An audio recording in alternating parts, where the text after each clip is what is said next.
When I broke off the engagement with Ji Hansheng, the poor scholar, I said every harsh word to make him hate me to the core. 4 years later, he turned his life around and became the new emperor's favored minister. Meanwhile, my father and brother fell from power, reduced to stray dogs, and were handed over to him by my uncle for humiliation and venting his anger.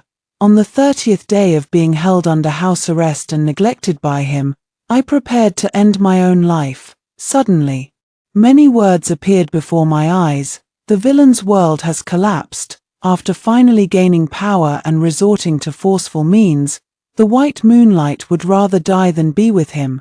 No wonder he went so crazy later on, still pretending to be aloof and cold. Just wait until he sees the white moonlight's body, then he'll be humbled, searching everywhere for a great master to summon her soul, even sleeping with her corpse at night. Why on earth did the white moonlight give up on life? Back when the villain was poor, she broke off the engagement, but now that he has power and influence, she still refuses him. Why must she die? Perhaps she's afraid the villain will retaliate against her. That's exactly right. I gripped the porcelain shard in my hand, my eyes filled with confusion. Ji Hansheng loves me but can't have me. No way. It's been a month since I've been staying at Ji Hansheng's residence. During this month, I haven't been able to leave the residence even once. Nor have I managed to exchange a single word with Ji Hansheng. Occasionally, when we happen to cross paths from afar in the corridor or garden, Ji Hansheng quickly walks away, not even sparing me a glance. Although Ji Hansheng did not restrict my movements, he also treated me as a dispensable presence. I was like a decorative piece that had been sent over. Once placed in the mansion, I was left unattended. It felt as if a sharp sword was hanging over my head, ready to fall at any moment. Times have changed. With the new emperor ascending the throne, Ji Hansheng has been entrusted with important responsibilities, and I am no longer the precious jewel that my father and brothers once held in the palm of their hands. Ji Hansheng's ruthless methods and cold-blooded, murderous reputation are widely known throughout the capital. Otherwise, my uncle would not have feared that my previous broken engagement would implicate the entire Song family, hastily and obsequiously sending me here. Ji Hansheng kept me here but left me in the backyard, without a single word. The more he acted this way, the more panicked I became. He must be brewing some method to torment me. Now, Ji Hansheng was in charge of the imperial prison, and I heard there were thousands of ways to torture people inside. Thinking about my current situation, my father and brother exiled, my uncle betraying me, and now facing Ji Hansheng's torment, I felt even more uneasy. Will he chop off my limbs, cut out my tongue, or sell me to a brothel? Terrified and unable to sleep all night, with dark circles under my eyes, I finally made up my mind. Rather than waiting for Ji Hansheng to take revenge and torture me to death, it's better to decide my own fate, whether to live or die. Trembling, I shattered a teacup and picked up a shard. Just as I was about to decisively draw the blade across my neck, these words suddenly flashed before my eyes. They said that Ji Hansheng had feelings for me and would go mad after my death. Could that be possible? 4 years ago, when the engagement was called off, Ji Hansheng and I had a particularly ugly falling out. I, with my arrogant and willful nature, directly smashed the betrothal token from our parents' generation right into his face. Ji Hansheng remained silent, his jaw tightly clenched, his eyes slightly red, looking as if he were suppressing immense pain and hatred. At that time, I was the renowned daughter of a high-ranking minister in the capital, while he was a poor scholar whose family had fallen from grace. No one thought there was anything wrong with what I did. Now our positions have been completely reversed. He stands high above, while I have become a stray dog with no home to return to. Everyone thought that once Ji Hansheng turned his fortunes around, he would surely take revenge on me, the woman who failed to recognize his worth. Even I thought so. After hesitating for a long while, the barrage of comments on the screen began to scroll again.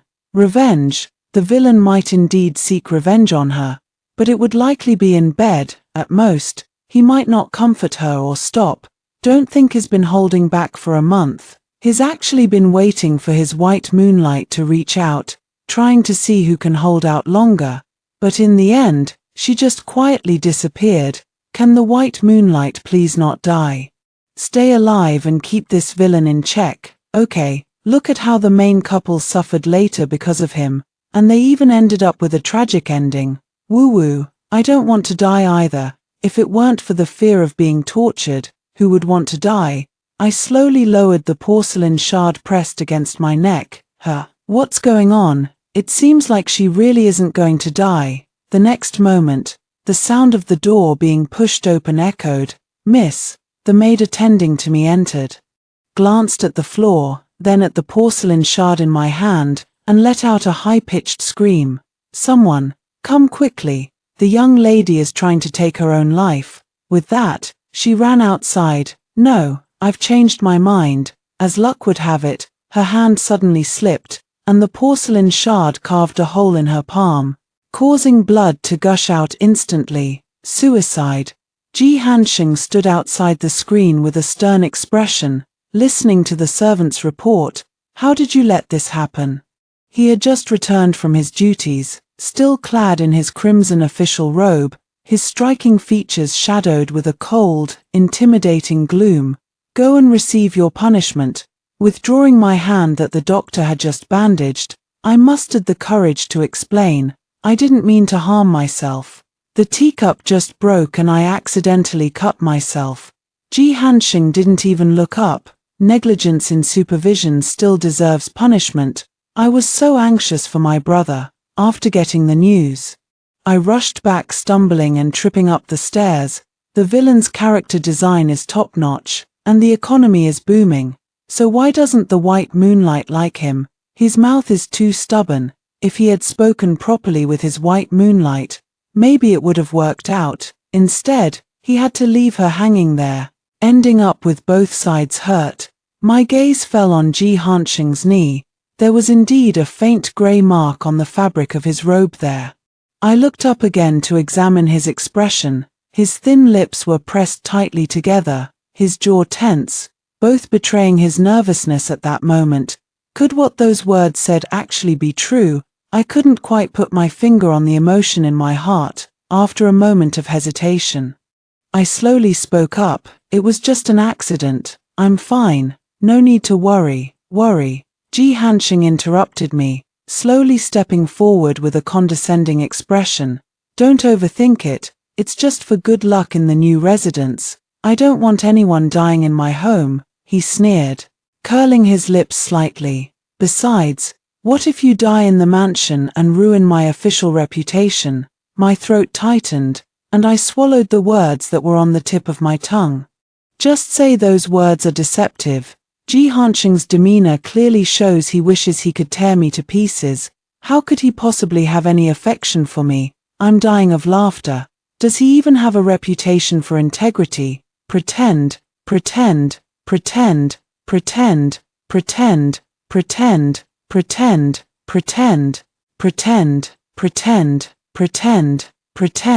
Pretend.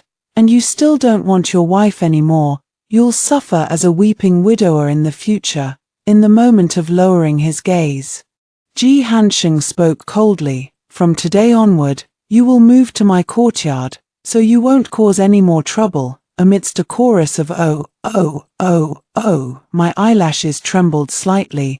Is this really appropriate? Living in his courtyard? Wouldn't that mean we'd be separated by just a single wall? A man and a woman alone. Don't forget, you've already been given to me by Lord Song.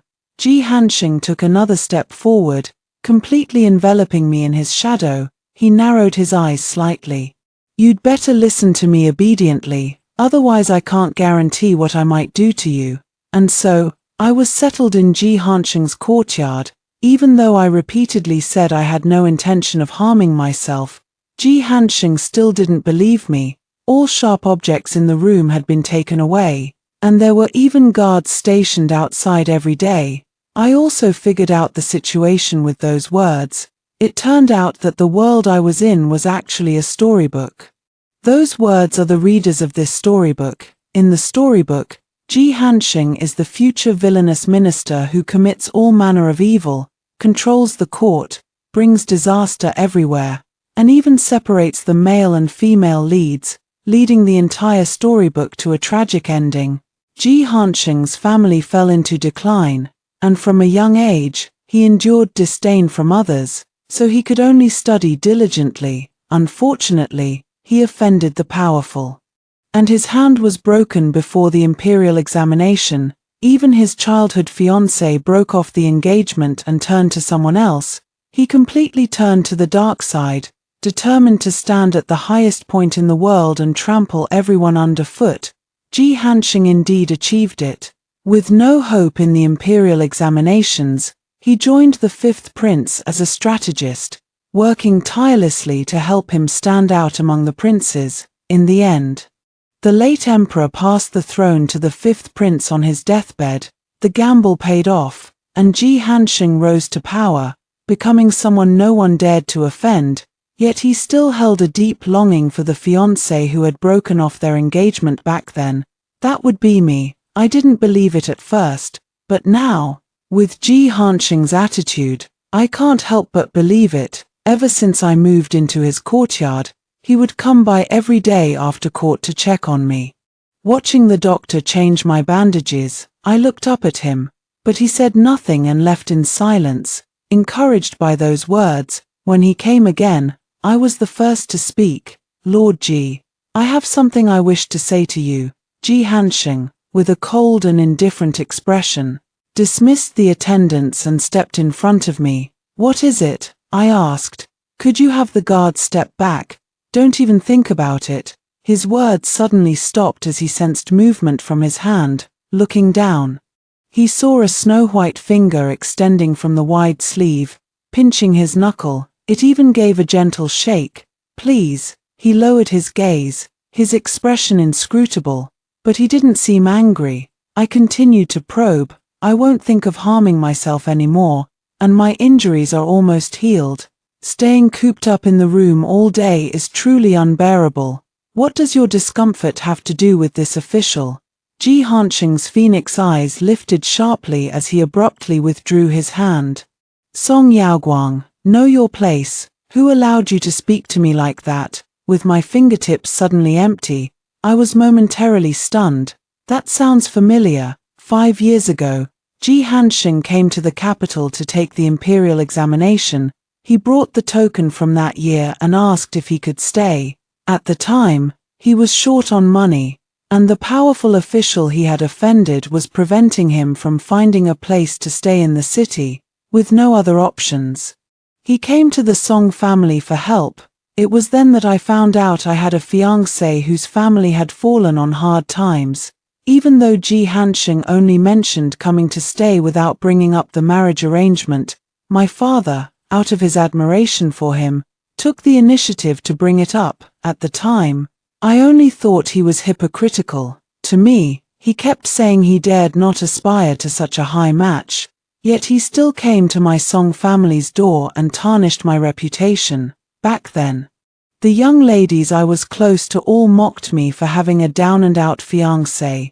Even the young master of the Pei family, whom I secretly admire, has learned of this matter. I warned him, Ji Hanxing, you'd better know your place and stop fantasizing about me. Once the imperial examination is over, get out of my house immediately. Indeed, such humiliation, if it were me, I wouldn't be able to forgive it either. Even if Ji Hanxing has feelings for me, he would surely want to torment me a bit before he's satisfied. With my head lowered, I withdrew my hand. It was presumptuous of this commoner to act so boldly. I dare not offend your excellence again. I beg for your forgiveness. And what if I do not forgive you? I clenched my sleeves tightly, my eyelashes trembling violently. A chilling voice came from above. Since your injury has healed, come to my study to serve starting tomorrow. Lord Song didn't send you into this mansion to let you freeload. Ji Hanxing handled official business all afternoon, while I stood by, serving tea, pouring water, grinding ink, and attending to his meals. After standing and grinding ink all afternoon, my back ached, my stomach was empty, and I had to endure the tempting aroma wafting into my nostrils. The meal was quite lavish, but Ji Hansheng had little appetite and soon put down his chopsticks.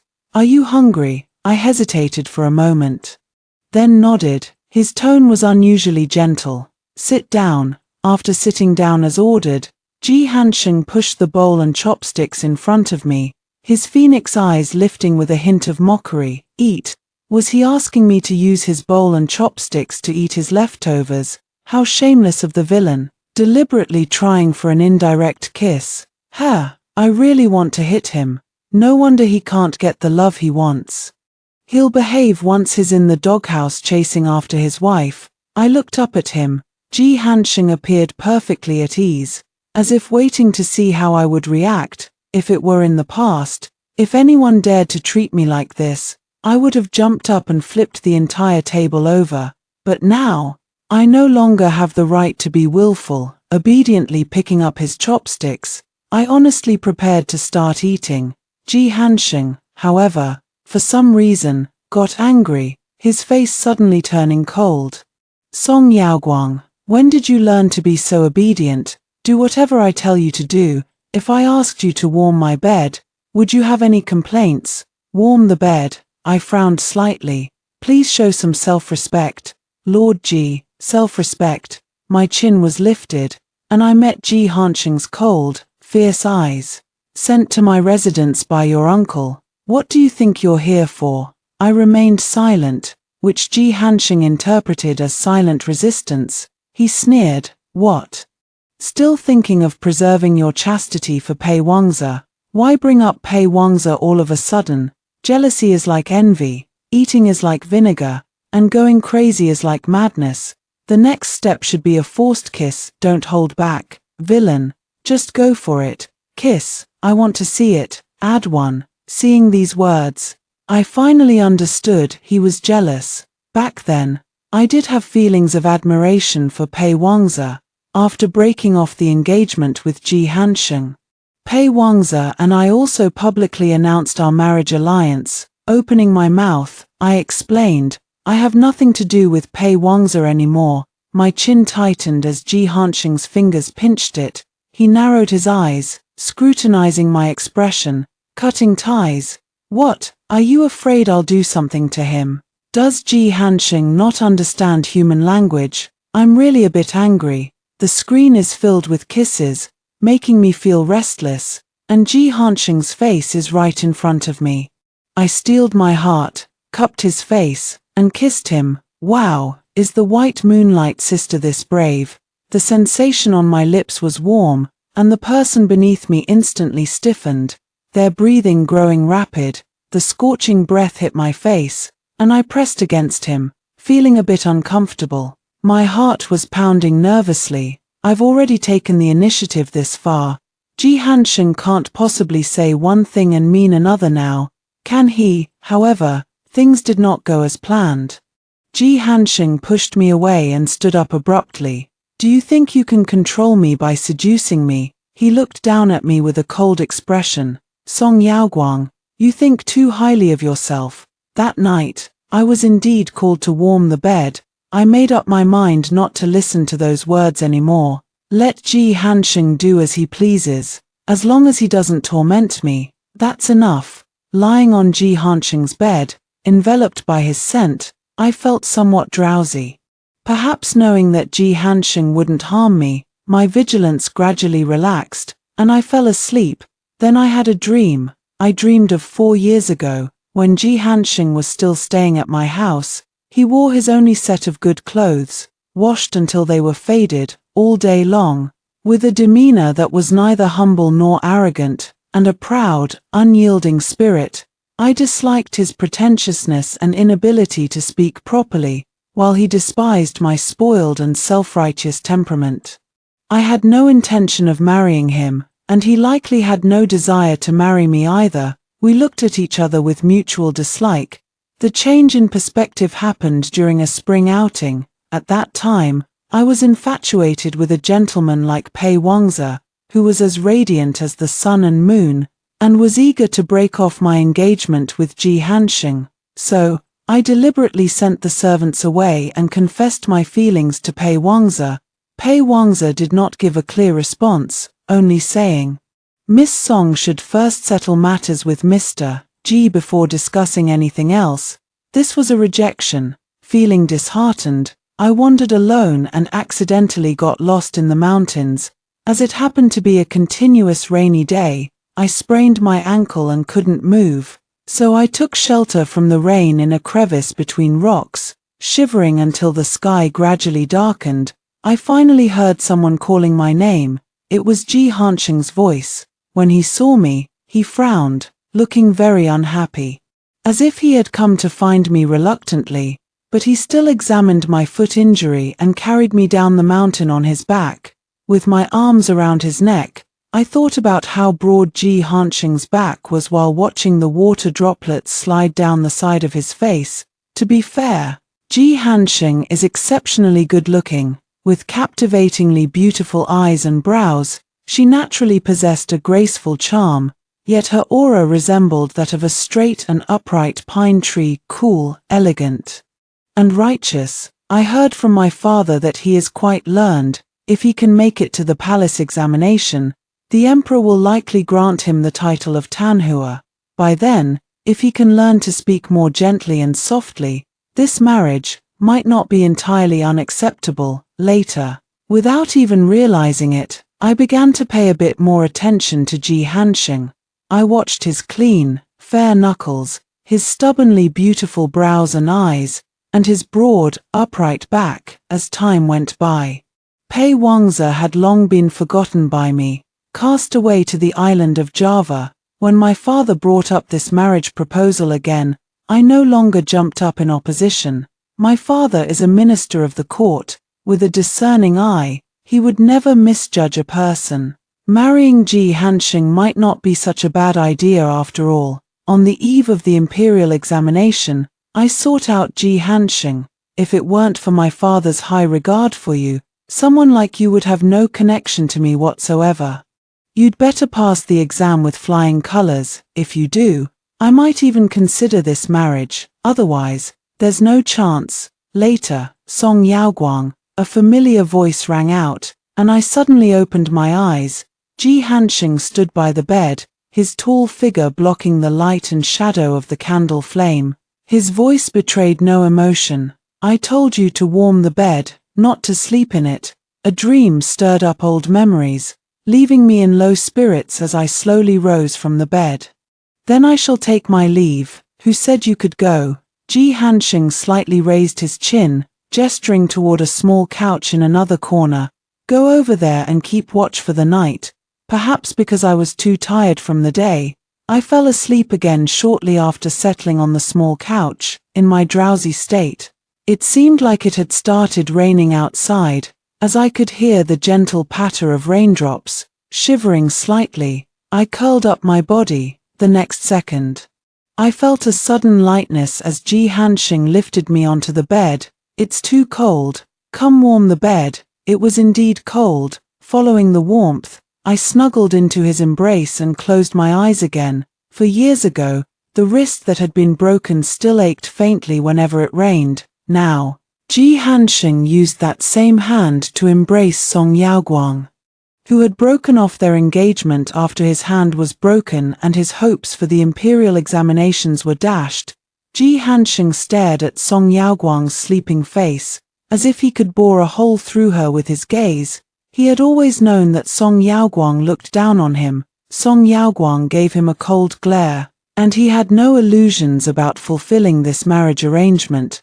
But later, she changed. At the spring outing, Ji Hanxing watched from afar as Pei Wangzi gently rejected Song Yaoguang. Later, she seemed to give up and turned her gaze toward him instead. It wasn't about having someone casually make clothes for him, or having someone casually deliver some things. At that time, he had a good relationship with her brother, so she often came to see him under the pretense of looking for her brother.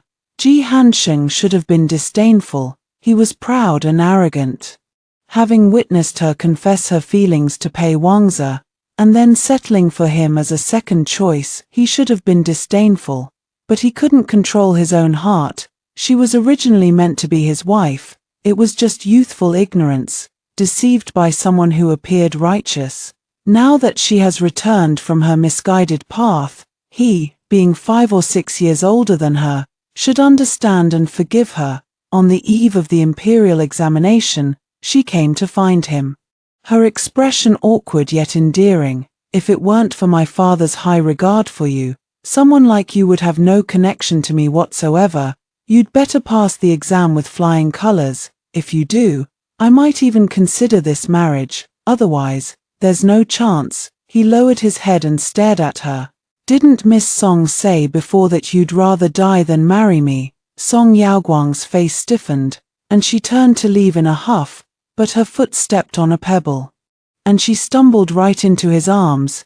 Ji Hanxing was holding a woman for the first time, and it was also the first time he realized just how soft she could be. His heart melted with tenderness. He steadied her, then leaned in close to her ear. Then it settled. Song Yaoguang's face flushed crimson, and she broke free from him, running away. It was just that later, on his way to the examination hall for the third subject, he was intercepted by people sent by the Chen family, who broke his right hand, completely cutting off his path to the imperial examinations and leaving him with no future.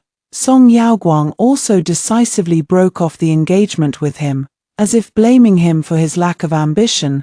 The betrothal token was thrown at him by her. Her expression was resolute, as if the warmth of that day had never existed. My hand hurts, and so does my heart. His expression was numb, and he packed his bags and left that very night. Do I hate him?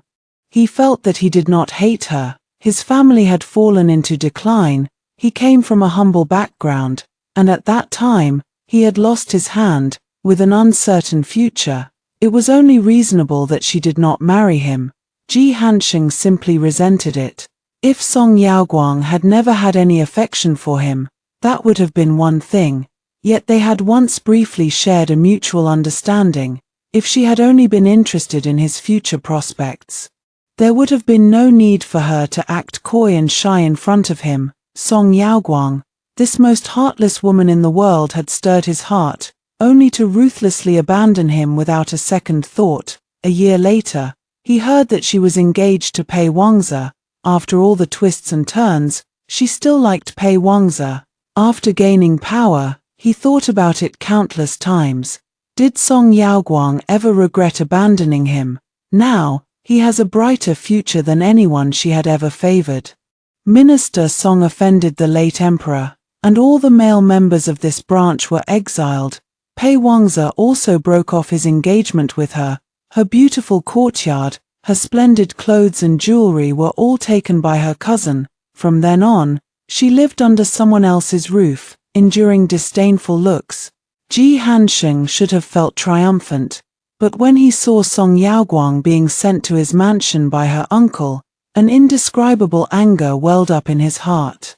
The Song family had already degraded someone to such an extent, treating them like a plaything to be passed around. He decided to keep the person. Now, Song Yaoguang was by his side, staring at Song Yaoguang's peaceful sleeping face. Ji Hanxing felt a surge of violence in his heart. Why, after abandoning him, she could still sleep peacefully by his side. How confident she was that he wouldn't harm her, recalling the kiss from earlier in the day. Ji Hanxing didn't hesitate to lean down and press against her, sucking and biting fiercely and greedily. In her sleep, Song Yaoguang seemed to sense something and let out 2 dissatisfied hums. Ji Hanxing acted as if he hadn't heard, biting her lips like a vicious, rabid dog. It would be best if he woke her up. Let her wake up and see how he would make her pay the price. When consciousness returned, her lips stung. Opening her eyes, she saw more text than ever before. Who dared to look at the villain yesterday? He must have kissed her until her lips were chapped.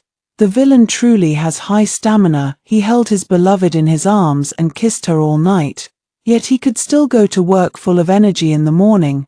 The white moonlight really can sleep. Being kissed all night without waking up at all. What, all night? I looked in the mirror, catching sight of my swollen lips, and a sense of absurdity welled up in my heart. Ji Hanxing must be crazy. After digesting for a while, I got up to wash and have my meal. Suddenly, I heard a woman's voice from outside. It's been a long time since I last visited.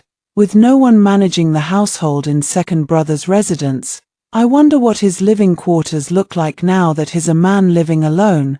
The door was pushed open, and someone walked in. The maid was a bit flustered, whispering to me, "Miss, it's the sister-in-law." I remained unmoved. Scooping up a bowl of porridge and sipping it slowly, the sister-in-law lifted the curtain and entered, catching sight of me sitting at the table, and froze instantly. What are you doing here?" I slowly lifted my eyelids, not uttering a word. Madame Liu looked at me, a fine layer of cold sweat gradually beading on her forehead, then turned and walked away. She looked as if she had seen a ghost. She's not even pretending anymore. This sister-in-law just ran straight to the villain's room. When will the villain realize she's up to no good? Probably won't be discovered until she betrays him. This sister-in-law spends all day trying to seduce her brother-in-law, and when she fails, she turns her love into hatred, siding with political rivals to frame him. She had dealings with the Chen family before, didn't she? Not wanting the villain to rise to power, she gave his enemies the route map for his journey to the capital for the imperial exams. And the big shot almost didn't make it to the capital alive. I paused in my actions. I learned about Madame Liu during Ji Hanxing's imperial examination period. He went to take the exam, and I went out to stroll around the Linlang Pavilion, thinking about what rare and precious gifts to give him after he finished. While making my selection, I suddenly heard someone calling me. "Are you Miss Song?" I turned to look and saw Madame Liu appear before me. "You are. I am the widow of the Ji family. And Ji Hanxing is the second son of the household. She was originally the sister-in-law of Ji Hanxing." I put on a smile and began to converse with her. Through Mrs. Liu's words, I selected the gifts to be sent over. After leaving the Linlang Pavilion, I thanked Madame Liu. She waved her hand with a beaming smile. "No need to thank me. We'll be family from now on," she sighed. "Once you and Erlang are married, Dalang will have an heir, and I'll have something to look forward to in my later years." I was taken aback. "What do you mean? Why would the eldest son have an heir if I married Ji Hanxing? Didn't the second son tell you?" She looked surprised. "Before my mother passed away, she wanted Erlang to carry on both family lines." Erlang agreed, saying that once you entered the household, he would promise to leave an heir for the main branch. An indescribable nausea rose in my throat, and I went back and vomited until I was utterly exhausted. That night, I developed a high fever and was seriously ill for many days before barely regaining some clarity. After regaining clarity, it just so happened to coincide with Ji Hanxing returning to the estate. I immediately rushed out to break off the engagement, throwing the betrothal token right in his face. Ji Hanxing also quickly left the Song family. Seeing how emotional I was, the people around me didn't dare to mention Ji Hanxing's name in front of me. Later, I found out that he hadn't even finished the exam. On his way to take the final exam, his hand was broken. However, Ji Hanxing had already vanished without a trace by then, and he could not be found anywhere. Looking back now, everything seems too coincidental, especially the appearance of Liu Shi. The Ji family settled in Hongnong, and he went to the capital alone to take the imperial examination, but his widowed sister-in-law came to the capital alone while he was taking the exam. And she happened to run into me, and she happened to say these words in front of me. "Last night, I dreamed of the past, and after waking up, I pondered it carefully. If Ji Hanxing and his widowed sister-in-law really had an affair, why did those words mention the events that would happen later but not mention Madame Liu? Now these words have brought her to mind. They say she was a spy, so, was what she said back then true or false?" Back then, during the provincial examination, Ji Hanxing was too prominent, overshadowing Chen Feng. the long-hyped prodigy of the Hongnong Chen family. Later, when the two engaged in a debate on scriptures and doctrines, they completely overwhelmed Chen Feng. From then on, a deep-seated grudge formed between Ji Hanxing and Chen Feng. Originally, it was just a conflict between Ji Hanxing and Chen Feng. Later, when Chen Feng tried to pick a fight with Ji Hanxing, he ended up suffering the consequences himself and met an unexpected death. The Chen family then placed all the blame on Ji Hanxing, repeatedly obstructing his future prospects. Now that I think about it, she appeared so coincidentally before me to sow discord, and Ji Hanxing's hand was conveniently broken, leaving him isolated and helpless. Back then, could it be that I misunderstood him? Perhaps he had some social engagement, for when Ji Hanxing returned late at night, he reeked of alcohol and had someone call me over to attend to his bath, amidst the swirling steam. He spread his arms toward me. "Come here." I hesitated for a moment, then stepped barefoot onto the slightly damp floor and went over to undo his belt. The outer robe and middle garments were removed layer by layer, leaving only a thin white undergarment. The beautiful, firm lines of his abdominal muscles were outlined, rising and falling with his breath. Ji Hanxing had been drinking. His eyes were red at the corners and somewhat dazed. His ink-black hair cascading over his shoulders like a waterfall, resembling a bewitching enchantress. "Keep going." Taking a deep breath, I peeled off his final layer of inner garment. What met my eyes was a long scar on his chest, stretching from his heart all the way down to his ribs. It is said that during his years as an advisor in the fifth prince's residence, he once took a fatal knife wound for the prince, and from then on, he was greatly trusted. In a daze, Ji Hanxing turned and stepped into the bathing pool. His back was also marked with several knife scars. If he had successfully passed the imperial examination back then, with his talent, he would have been a distinguished scholar in the Hanlin Academy, spared from such hardships. Just the Chen family. If I had been more attentive to him back then, with the Song family of that time providing protection, a mere Chen family couldn't have hindered his future. To this day, I have never regretted anything, even though I have fallen into such hardship, and even though Ji Hanxing has made a comeback, I have never regretted breaking off the engagement because of what the Liu family said back then. But now, a sense of regret is beginning to spread in my heart. I should have asked him, instead of lightly trusting others and impulsively breaking off the engagement with him, feeling deceived by him. I even used the most venomous words I could muster in my life to humiliate him. Guilt welled up inside me as I crouched by the bathtub, picked up a towel, and gently washed his body. Ji Hanxing leaned against the edge of the bathtub, closing his eyes and relaxing. Even though I tried to be careful and gentle, he still let out occasional muffled groans from his lips, and his body flushed slightly red. Just as I was wondering if I had been too forceful, I saw those words, acting so shamelessly. "What kind of sounds are you making? It's unbearable to watch." This man was so thrilled by his wife's touch that he practically died of pleasure. That thing must have already stood up underwater. This is too. The steam from the bath filled the air, making my face flush slightly. As the hand holding the silk cloth reached toward his chest, the wrist was seized.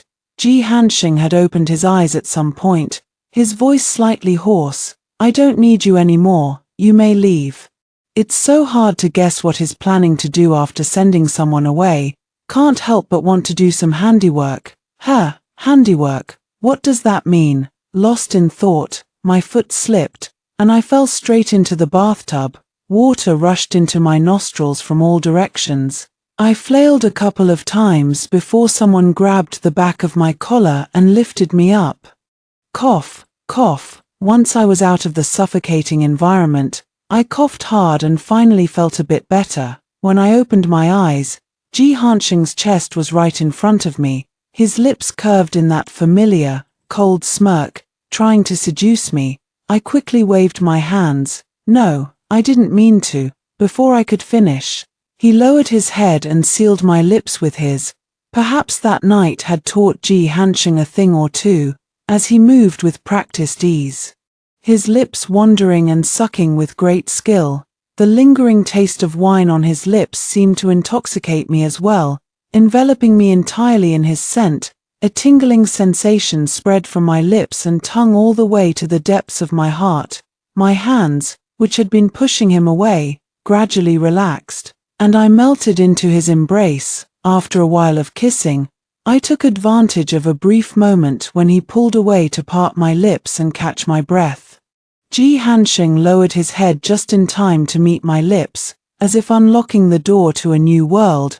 He pressed in forcefully, leaving no gap between us. I felt a bit dizzy and could only cling to his shoulder, letting out a weak, soft moan. When we parted again, his eyes were filled with a beast-like crimson. Song Yaoguang, remember, you started this, so this is what doing manual work meant. Pinned wet against the edge of the bath, my wrists aching, I couldn't help but murmur a low complaint. How much longer is this going to take? Ji Hansheng's voice was muffled. There is a faster way. With that, he reached out a large hand and lifted me out of the bath. In this moment of pause, I hesitated and began to speak. Back then, before the rest of my words could escape, my lips were sealed once more. I frowned slightly and raised my hand to push him away. Back then, Ji Hansheng lifted his hand to grip my chin, his eyes dark and brooding. You insist on bringing up the past at a time like this. What? Deliberately disgust me. Don't want me to touch you. Disgust. I swallowed the words of explanation on my lips and turned my face away. If it's so disgusting, then stay away from me. Upon hearing this, Ji Hansheng stared at me intently for 2 seconds. I refuse. Then he leaned down and bit me again. Only this time, his movements carried a hint of roughness. A sharp pain in my chest made me gasp, tears welling up in my eyes.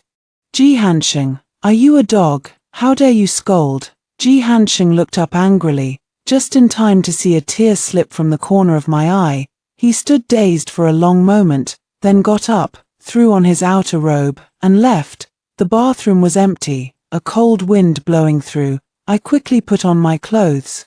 Those words appeared again. What just happened? The screen went black for so long. Did they do that? Of course. The white moonlight's neck is covered in kiss marks, with red eyes and a red nose. Quite the opposite. Back in the room, I looked at the person in the mirror, sniffled, and felt like crying. I really miss my father and brother.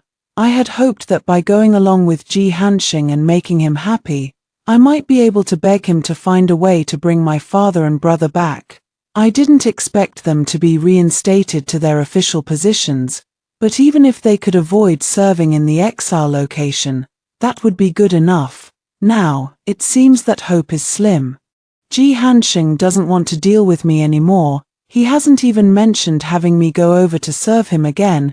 It felt like being back in the state of just having been sent to the Ji family. On the other hand, Madame Liu came to visit again, saying she wanted to arrange a marriage for Ji Hansheng.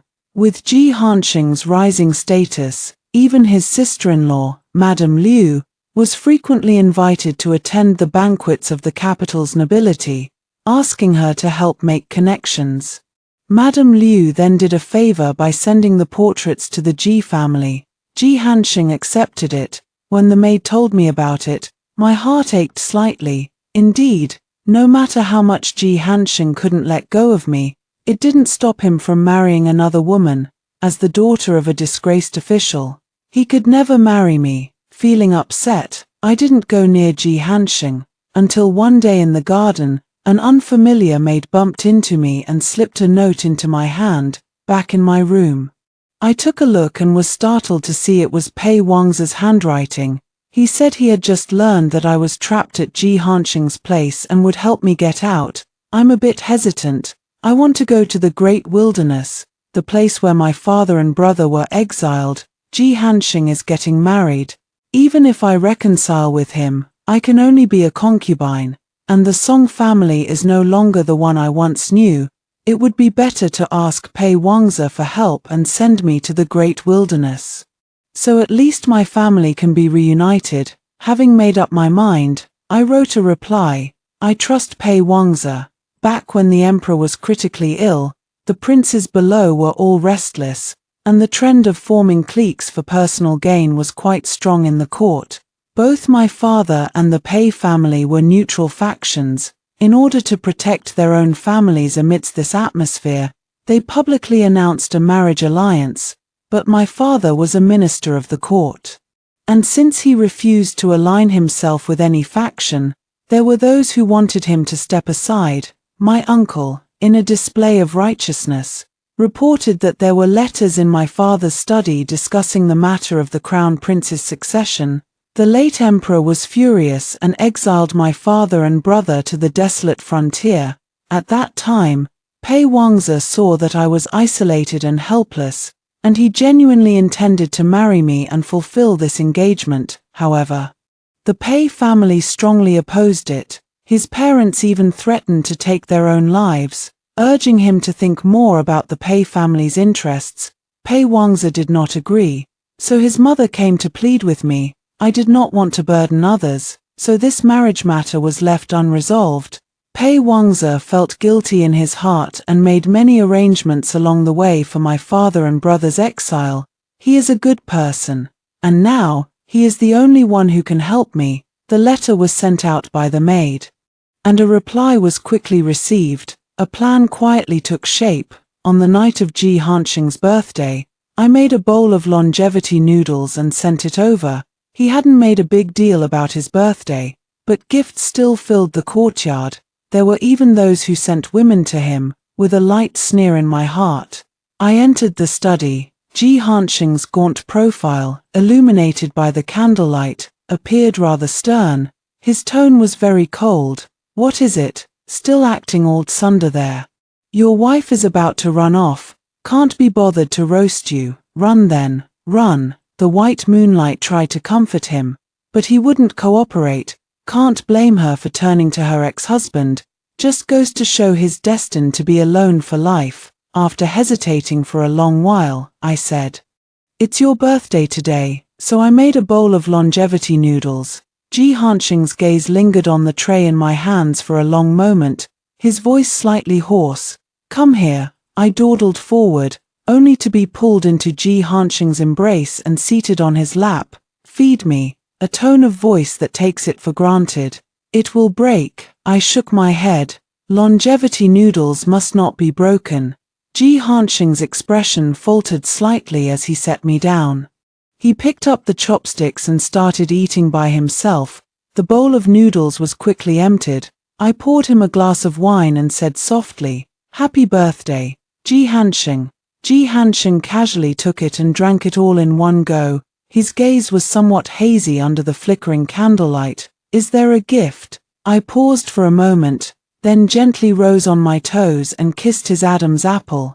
Ji Hanxing tilted his head back, closed his eyes, and let out a soft hum in his throat. Something hard seemed to be pressing against my waist. "That's what you said yourself." His large hand caressed the back of my head, his gaze dazed. "This time, I won't let you off so easily." Those words were actually guessed wrong. Ji Hanxing wasn't unwilling to coax or stop. He would coax. A low, bewitching voice whispered over and over in my ear, "Be good, relax a little.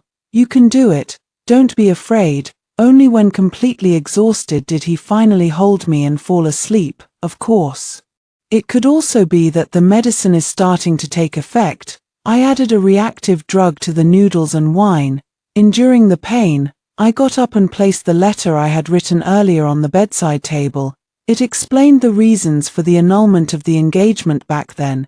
Even if I were to leave, I couldn't possibly leave that spy Liu by his side. So be it. In the future, he will marry in the capital, while I stay in the wilderness with my father and brothers. I'm afraid we'll never have the chance to meet again. Back in the room, I changed into a maid's outfit and blew a sedative smoke at the guards outside. I soon met up with the people arranged by Pei Wangzi and left through the side gate. Only after smoothly boarding the carriage did my anxious heart finally settle. So thrilling. On the run right now, The villain wakes up to find his wife gone and is about to turn dark again, rubbing his hands together. Let's bet on whether the villain will catch the runaway white moonlight. I guess not. I guess he will. I'll add one to that. Watching the barrage of comments, I nervously clenched my hands. I would never agree to be someone's concubine. Ji Hanxing is about to get married, and he has already gotten what he wanted. If I leave, he probably won't be too affected. The carriage left the city, and I met Pei Wangzi in the woods outside the city. He was dressed in a moon-white robe, which, under the moonlight, made him appear even more gentle and refined like jade. Upon seeing me, he slightly furrowed his handsome brows. Did he do anything to you? I shook my head. I've troubled you for your help, and I'll have to trouble you further to take me to the Great Wasteland. The Great Wasteland. Pei Wangzi lowered his gaze and repeated the words. Do you know what the Great Wasteland is? It's a barren land of exile. How will you protect yourself if you go there? But my father and brother are both there. If I don't go there, where else can I go? Stay. Pei Wangzi's tone was comforting. I will find a way to clear Lord Song and Brother Song's names and bring them back to the capital. I have another residence outside the city where you can stay for now while we wait for their news. My mind is a bit muddled, and I have a gut feeling that something isn't right. Slowly becoming your mistress, Didn't you say Pei was head over heels for his first love? In the original story, after the first love committed suicide out of devotion, the antagonist and Pei Wangzi became locked in a rivalry, battling back and forth in the court for over a decade. It seems that the white moonlight only becomes the white moonlight after death. No one cherishes it while it's alive. I can do it. I'll still go to the great wilderness, Yaoguang. Pei Wangzi's voice was gentle, but his tone left no room for argument. Stay, I will protect you. He doesn't intend to send me to the great wilderness. I take a step back. Forget it. I don't need your help. I'll go on my own. As soon as the words fell, my head felt a bit dizzy, and my body was somewhat unsteady. Pei Wangzi took a step forward and pulled me into his embrace. Yaoguang. His tone was bewitching. Didn't you like me the most before? Isn't it good to stay by my side? You drugged me, Pei Wangzi responded softly, smiling as he tucked a strand of my hair behind my ear. Don't worry, I will treat you well and will never let Ji Hanxing do anything to you. As he spoke, he scooped me up in his arms and was about to carry me onto the carriage. As soon as she turned around, the smile on her face faded. The forest, which had been empty just moments before, was suddenly crowded with people. In an instant, flames shot into the sky, illuminating the face of the person at the forefront.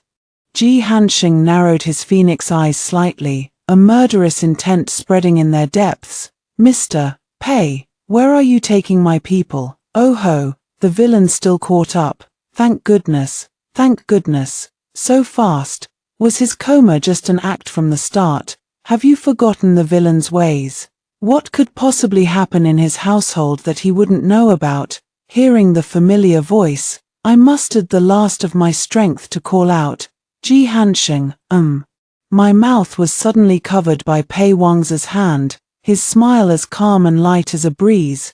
Why must you do this, Lord Ji? You know that Yaoguang and I are deeply in love with each other. Otherwise, she wouldn't have come looking for me on her own. Please don't try to separate us. Ji Hanxing lowered his head and smiled faintly, then took out a ledger from his robe. Do you know what this is? Pei Wangzi's expression changed abruptly. Ji Hanxing's expression was disdainful, his tone icy.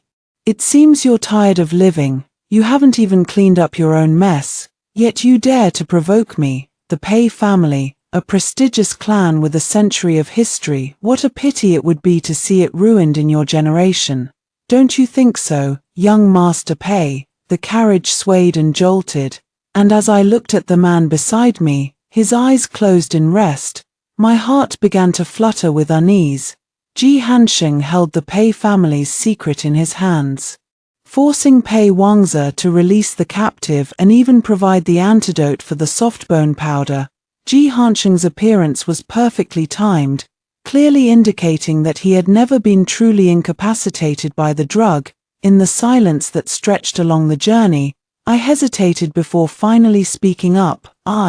Ji Hansheng suddenly opened his eyes, his gaze somewhat cold and sharp.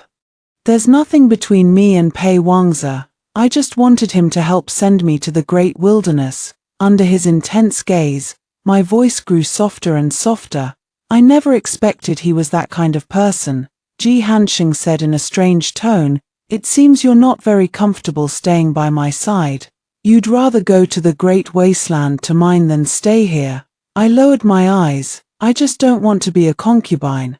I'd rather die than do that, even if I am not as I once was. I am not someone others can easily humiliate, not even Ji Hansheng. Ji Hansheng heard it, his jaw tightening as if he was struggling to contain his anger. When did I ever say I wanted you to be a concubine? That means you can't even be a concubine. My mood sank even lower. Didn't you accept portraits of other women and plan to marry? Ji Hansheng sneered coldly, his suppressed anger no longer containable. Song Yaoguang, are you an idiot? When did I ever say I wanted to marry? When did I ever say I wanted to take over the main branch of the family? You always listen to what others say, but never come to ask me, just how terrible a person do you think I am in your eyes? Or is it that my being bad just happens to suit your wishes? Giving you a convenient excuse to leave me and go find Pei Wangzi. I was slightly taken aback, watching as the person before me clenched their jaw tightly, their beautiful phoenix eyes turning bright red. You, crying, impressive. Actually seeing a treacherous villain cry, it has to be the white moonlight. A man's tears are a woman's stimulant. Slurp. White moonlight. Don't comfort him, let him cry. Seeing him cry, I felt a bit at a loss. I didn't think that way, back then. Pei Wangzi and I only announced our marriage to the public because of the special circumstances in the capital. We didn't even have an engagement letter. I have long had nothing to do with him. It's you I like. Breaking off the engagement before was all my fault. I was too quick to believe what others said. But this time, you always gave me a cold face and even accepted the portrait. Ji Hansheng turned his head to look away. The Liu family handed it over to the butler while I was away. I returned it as soon as I got back. So that's how it is. When it reached my ears, it became that he had accepted the portrait of a young lady introduced by Lady Liu and was preparing to marry, after a long while.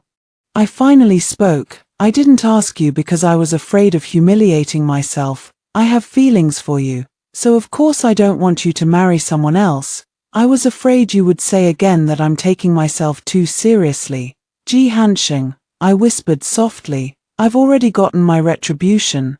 I don't want to humiliate myself any further. When I saw those words, I tried to please and comply with Ji Hansheng, hoping to reconcile with him. The facts prove that Ji Hansheng indeed cannot let go of me, but he also hates me. Just as those words say, a white moonlight only becomes a white moonlight after death. No one cherishes it while it's alive. Perhaps after I truly die, the debt I owe to Ji Hansheng will be wiped clean. But I am still alive. His unpredictable attitude, filled with both love and hatred, is hard to fathom.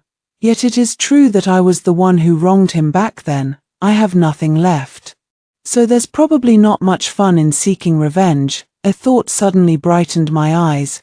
How about you send me to the great wasteland? I'll go mining, covered in dust all day, exposed to wind and rain. Wouldn't that make you feel even more satisfied? Song Yaoguang, his chin was pinched, and Ji Hansheng leaned in, his eyes dark and intense. Are you trying to abandon me again after having your way? You took my body, and now you don't want to take responsibility. Ha ha ha. I'm dying of laughter. The villain wants a title now. How did this tragic romance turn into something so comical? I'll give you two choices. Ji Hansheng said with an unyielding tone. First, I will send you to the great wasteland to mine. Second, marry me, and I will ensure your father and brother return from the great wasteland, perhaps even restoring their official positions. How do you choose? Marry, restore their official positions. After a brief moment of hesitation, the pressure on her chin tightened a bit more. Do you even need to think about it? How much do you despise me? I quickly shook my head, raised my hand to embrace him, and murmured, then you mustn't say hurtful things to me like you did before. I would take it seriously. Ji Hansheng's expression faltered slightly as he raised his hand to gently stroke the back of my head. Never again. Oh my God, they finally made up, now that the villain has a wife. He probably won't be so against our main couple and try to break them up anymore, right? Thank goodness the white moonlight didn't die. The main couple in this story can finally have a happy ending, right? I dared to let out a soft sigh, feeling a sudden lightness as Ji Hansheng lifted me onto his lap, his phoenix eyes narrowing slightly. Also, you just said you have feelings for me. Prove it to me. I was a bit confused, but I'm still hurting. Ji Hansheng lowered his gaze. If it hurts. How dare you run off with some random man? I buried my head guiltily into the crook of his neck. Tomorrow, we'll talk about it tomorrow. Extra. The fact that Madame Liu was a spy was uncovered, and she was swiftly and mercilessly dealt with by Ji Hansheng. She said the reason she had colluded with the Chen family back then was that she feared he would climb too high and no longer care for her, his widowed sister-in-law. She even pleaded tearfully, begging Ji Hansheng to spare her life for the sake of her mother-in-law and eldest brother. Ji Hansheng promptly sent her to meet her mother-in-law and eldest brother. After we married, I learned that his right hand would ache faintly whenever the weather turned slightly cold. My heart ached for him. So I sought out a renowned physician to learn massage techniques. Ji Hansheng always said that more kisses would make it better. After getting married, Ji Hansheng indeed stopped saying harsh words to me, and his face gradually softened, losing the fierce demeanor he once had. I also regained some of my former temperament. Days passed by like this, one after another. Half a year after marrying Ji Hansheng, it was discovered that my father's earlier troubles were actually framed by my uncle. He returned to the capital from the Great Wasteland and was reinstated to his official position. My uncle's family was convicted of deceiving the emperor and sentenced to exile.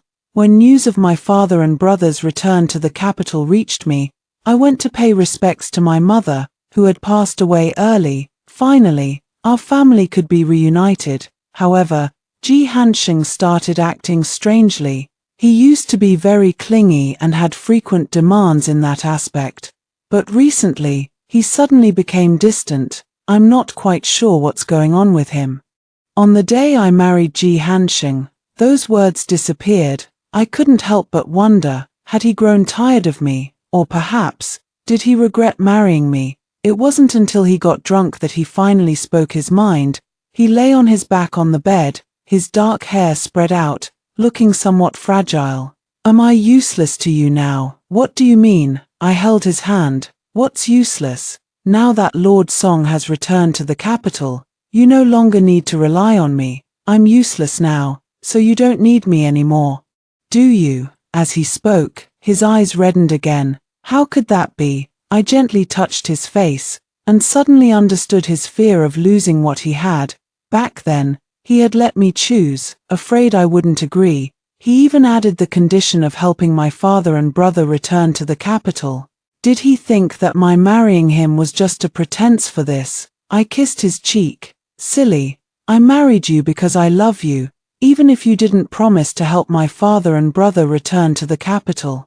If you wanted to marry me, I would still be willing. His voice was slightly hoarse. Prove it to me. I untied his robe and kissed his neck. Then this time, I'll be on top. Ji Hansheng closed his eyes, his tone carrying a hint of coquettishness. It's quite chilly today, and my hands are aching a bit. Then I'll give it more kisses. After hearing the first story above, what are your thoughts? Feel free to share your opinions in the comments section. Next, there is another similar story. Let's continue to see. My beloved brought back a woman, saying she would be his wife. I asked him, what about me? He glanced at me and said calmly, you are a princess of high status. Yes, I am a princess high above. What kind of person could I possibly not have? Later, I had a handsome man in my arms, but he knelt at my feet, begging me to care for him. I smiled and said to him, "Get as far away from me as you can. My name is Layue, the only princess of Dong'an. Cherished by my father, mother, and brothers, Seongchang'an is the god of war and a great general of Dong'an, as well as my fiancé. If it weren't for the invasion of the Huns at the border 6 months ago, Seongchang'an and I would have already been married." Hearing that Seongchang'an was returning victorious today, I prepared a ginseng chicken soup for him in the small kitchen and eagerly rushed to his residence with the soup. In the past, whenever he returned from a campaign, I would make chicken soup for him. He always drank it with delight, and I watched with joy. But this time, as soon as I entered, I overheard the maids in his residence gossiping about how he had brought back a woman.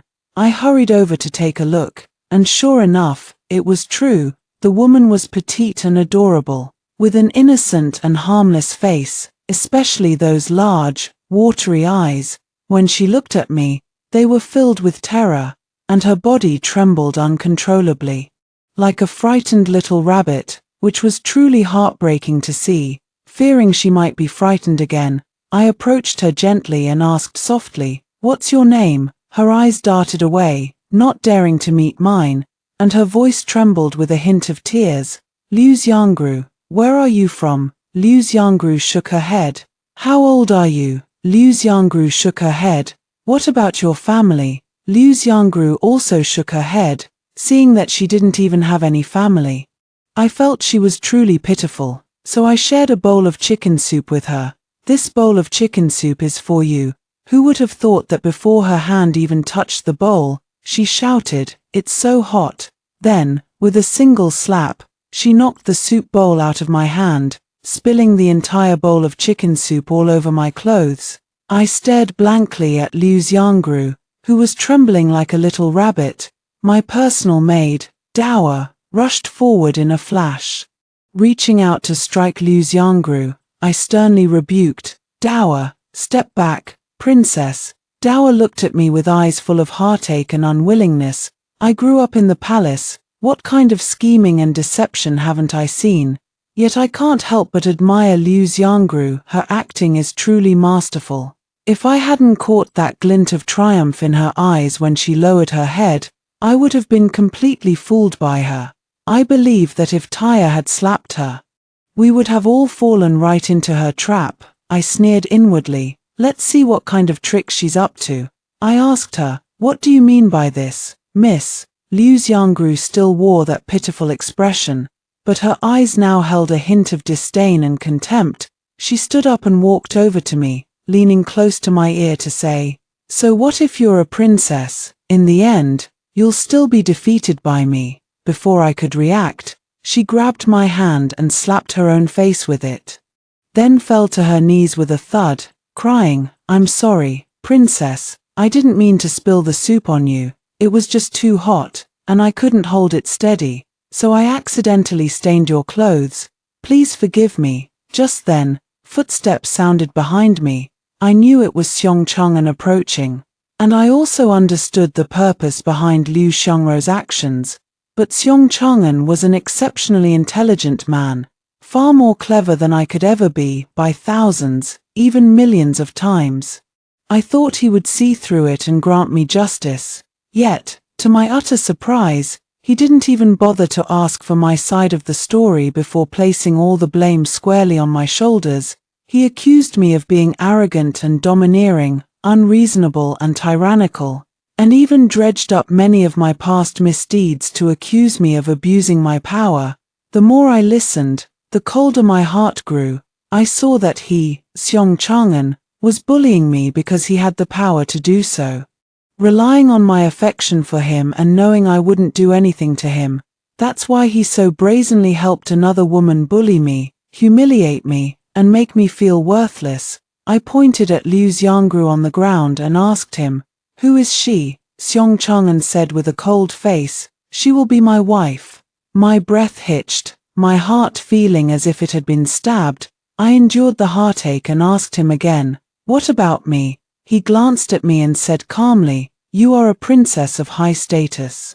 Yes, I am the lofty princess. I almost forgot if Seong-Chang'an hadn't reminded me. I tilted my head back, forcing the tears that were about to overflow to stay in. I do like Seong-Chang'an, but I'm not foolish, since Seong-Chang'an said I'm a princess, and that I'm arrogant, domineering, and unreasonable. Then I'll be exactly as he described. I gave Tyre a look, and she understood immediately. She stepped forward and shouted, "Guards, drag this insolent wretch out and give her 30 lashes." As soon as Tyre gave the order, more than a dozen black-clad figures suddenly leaped out from all directions. Not only were the others in the room startled, but even I was taken aback. I stared blankly at these black-clad figures, wondering, when did my father assign so many people to me? When I came to my senses, I realized everyone in the room was staring at me. Liu Xiangru was pinned to the ground by two men in black, unable to move, while Seong-Chang'an was filled with rage. He gritted his teeth and said, "What is the meaning of this, princess?" I glanced at Seong-Chang'an indifferently. She has no manners, daring to refer to herself as I in my presence, and she spilled the chicken soup I painstakingly prepared all over me. That soup was too hot. Rua was just careless for a moment. What a tender Rua, how affectionately you call her. I have been by Seong-Chang'an's side since I was 10, and it has been 6 years now. I may be arrogant and domineering, but who have I ever harmed, who have I ever injured? He would rather trust Liu Xiangru, whom he has known for only a short time, than me, whom he has known for 6 years. My expression darkened, and I said coldly, "So, General, you're saying it's my fault? Should I have blown on it to cool it down and served it to her sip by sip? Since we first met, I have never referred to myself as this princess in front of Seong-Chang'an, because I felt it was too distant. Perhaps my voice was too cold, perhaps my tone was too distant, or perhaps this change in me made it somewhat difficult for him to adjust." Seong-Chang'an frowned at me, and after a long while, he said, "When did your highness become so unreasonable?" I sneered.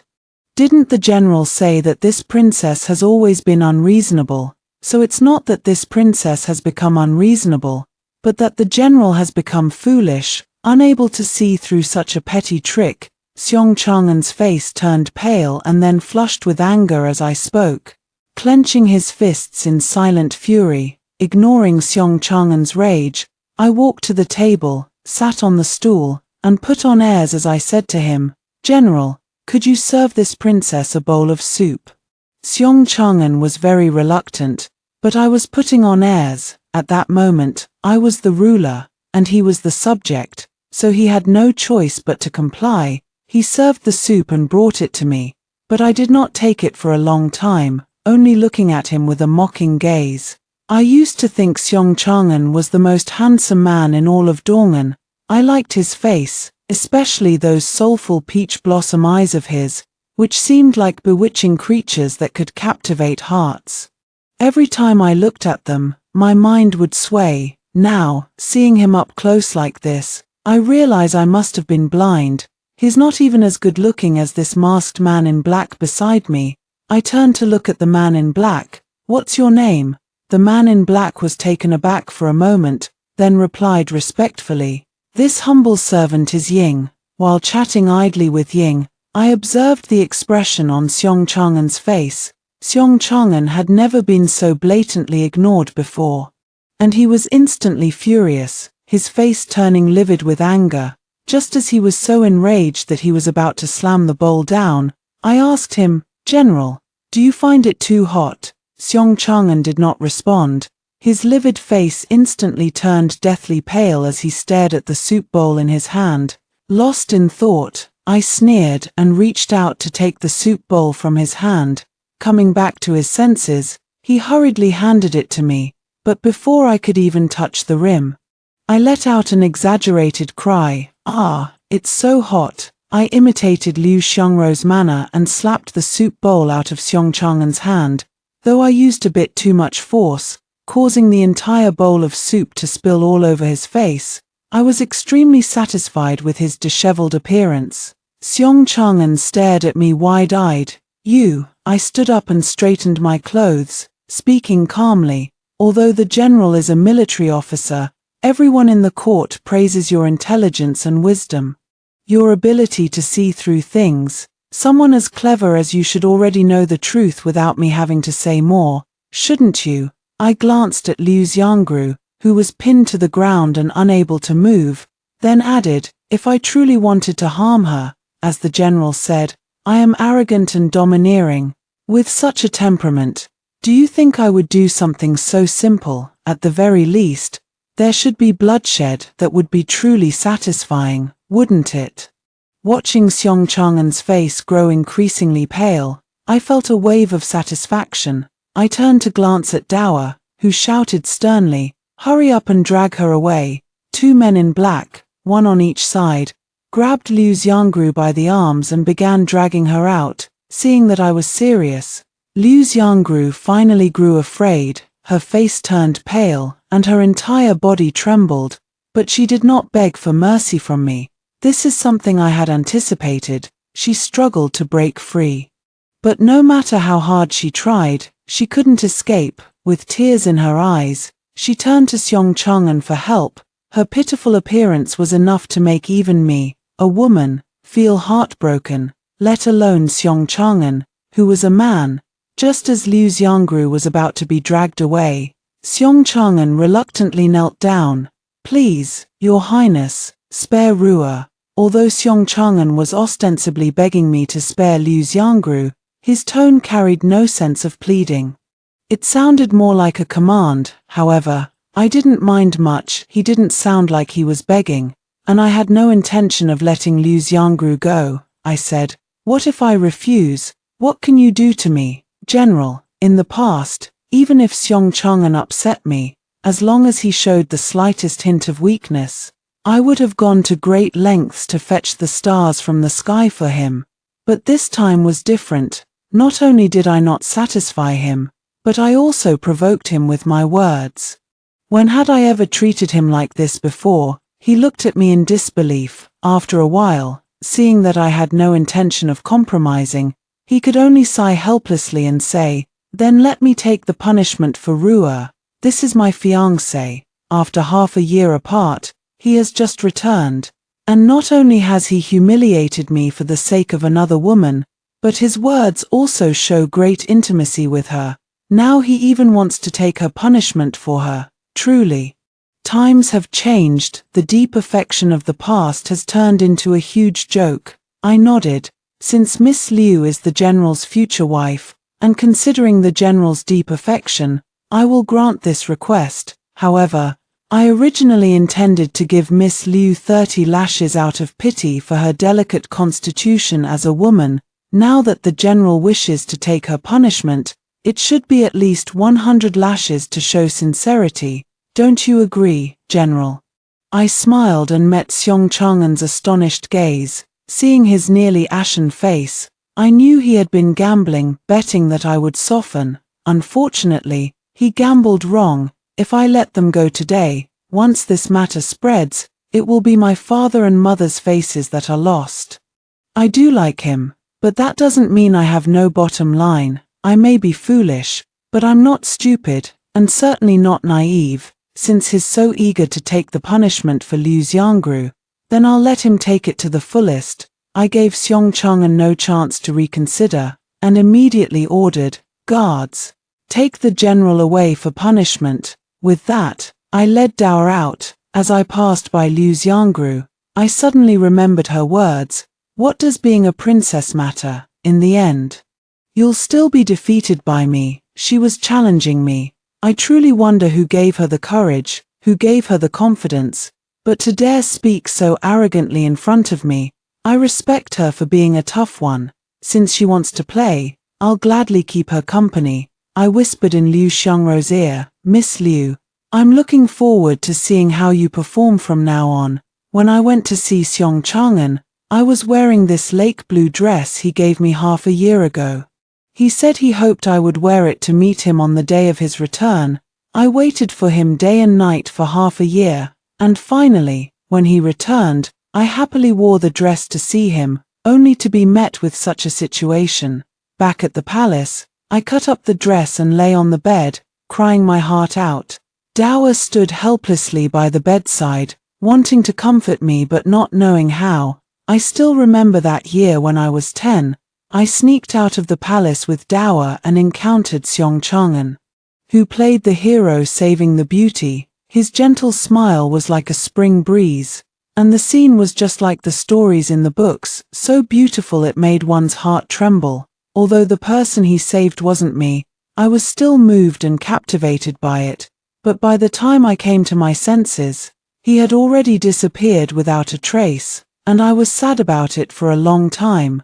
Later in the palace, I encountered him again, and upon inquiring, I learned that he was the renowned god of war general, Seong-changan. From that moment on, I often followed Seong-changan around. Upon discovering that he admired gentle, virtuous, and well-educated women, I began to study music, chess, calligraphy, painting, poetry, and song, striving to become the kind of woman he would like. To this day, I have been following Seong-changan for a full 6 years. 6 years ago, I was carefree and unrestrained, living without constraints and indulging in playful freedom. 6 years later, I was bound hand and foot, constantly watching my every move, afraid that I might disgust Seong-changan.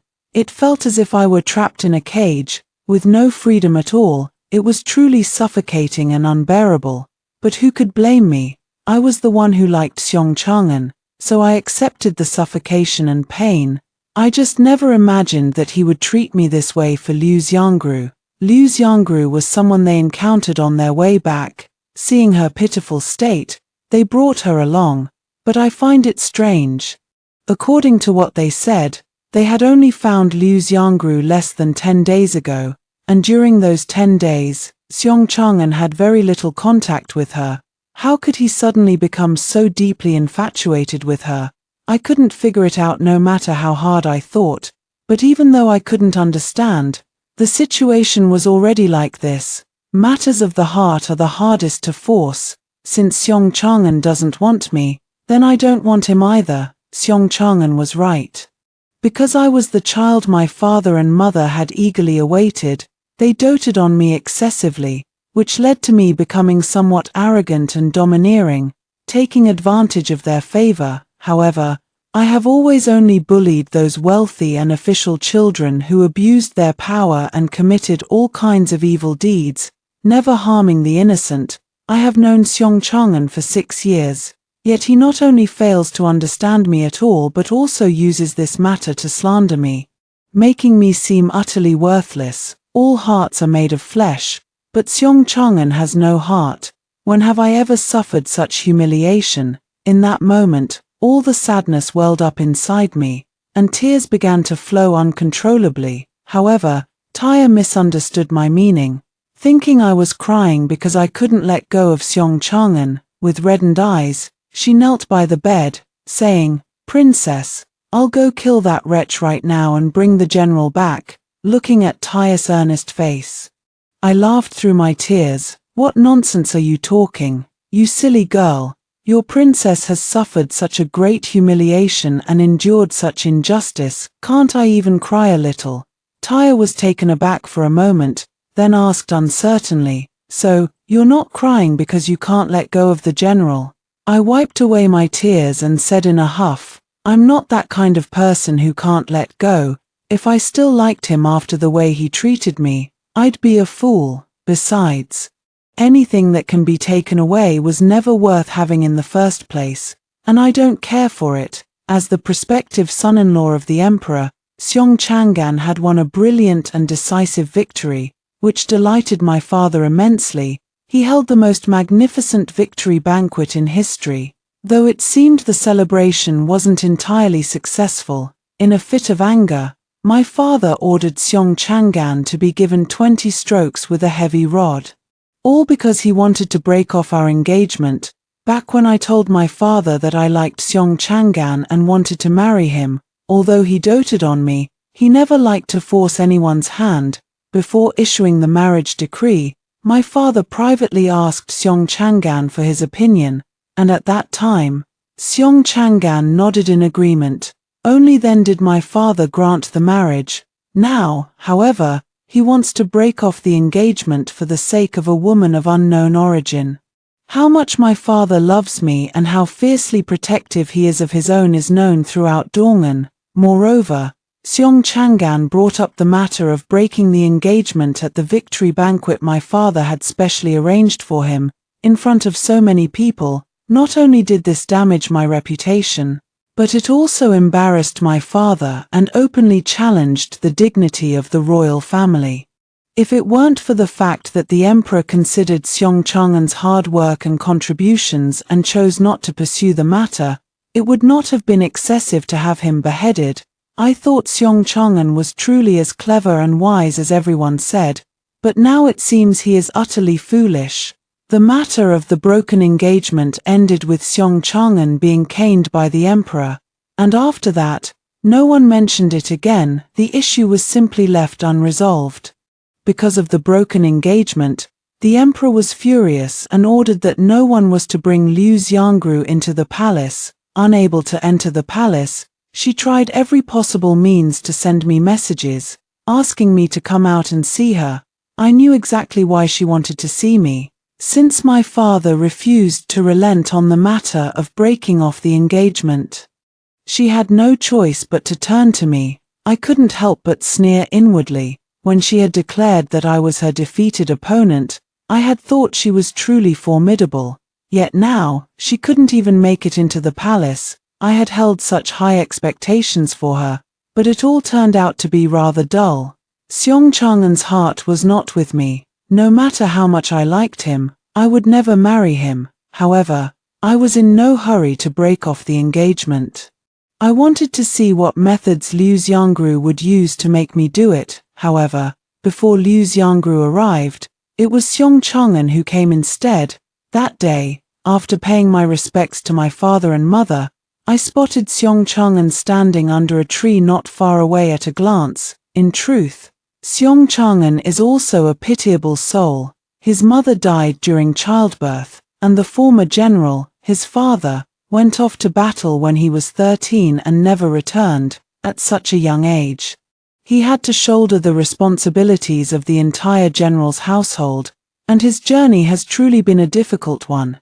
In the past, whenever my father spoke of his background, I would cry for half the night. The next day, my eyes would be swollen and my voice hoarse. Yet I would still insist on making chicken soup for him, because I wanted to give him warmth. Thinking back now, it really is laughable. I knew Seong Changan had come looking for me, but I pretended not to notice and continued walking straight ahead. However, after only a few steps, Seong Changan suddenly rushed over and grabbed my wrist. I stopped in my tracks, my delicate brows slightly furrowed. Since when has General Seong become so lacking in manners? Seong Changan realized his impropriety and immediately released me, bowing respectfully. Then, he took out a letter from his chest. "This is something Ruer entrusted me to deliver to your highness." I glanced at the letter in Seong Changan's hand and said expressionlessly, "I don't want to read it." Seong Changan was taken aback for a moment. Then he continued, "Your highness, I have something to say." I didn't give Seong Changan any face at all and said impatiently, "I don't want to hear it, that's just how I am. When I like someone, I'm willing to give them my heart and soul, follow their lead in everything, and do whatever makes them happy. But now that I no longer like him, I don't care whether he's happy or not, I'll do whatever makes me happy." Seong Changan probably didn't expect me to say that, and for a moment, he was somewhat stunned. I didn't want to get further entangled with him, so I left with Dower without looking back. Once he regained his composure, Seong Changan kept talking non-stop behind me. At first, he said some words of apology to me, but later, he started talking about wanting me to let him and Liu Xiangru be together. I knew it would come to this, but why should I help them? Am I really that kind-hearted? I found Seong Changan too noisy, so I called the guards to drag him away. After lunch, I heard from Dowa that Seong Changan, having failed to persuade me, went to beg my father for help instead, kneeling outside the palace for a full 3 hours. My father, who has always disliked resorting to force, actually ordered 20 more lashes for Seong Changan and roared at him to get out. I don't know how Seong Changan reacted at the time, but the servants were nearly scared out of their wits. Hearing this, I couldn't help but laugh. I think Seong Changan and Liu Xiangru might be destined to clash. Otherwise, why would he, who has sailed smoothly through all 26 years of his life, keep getting hurt again and again as soon as Liu Xiangru appeared? But I'm not concerned about him. What I care about now is my father, although my father is physically strong. He can't withstand getting angry every day. If this continues, even the strongest body will break down, especially since my father has to attend to state affairs day in and day out. I thought for a moment and slipped into the small kitchen to simmer my favorite ginseng chicken soup. When I carried the chicken soup to find my father, as luck would have it, Seong Changan was there, and Wei Yanxi, the son of Grand Tutor Wei, was also present. However, the chicken soup I had prepared was only enough for 2 people, and I had originally intended to keep the other bowl for myself. After careful consideration, I gave the other bowl of chicken soup to Wei Yanxi. Wei Yanxi is not only the son of Grand Tutor Wei but also the Deputy General Wei in the court, and he is a rare talent. Actually, I don't really like Wei Yanxi. When I used to go to the general's mansion to find Seong Changan, I often ran into him. I greeted him a few times, but he always ignored me, so later I couldn't be bothered to pay him any attention either.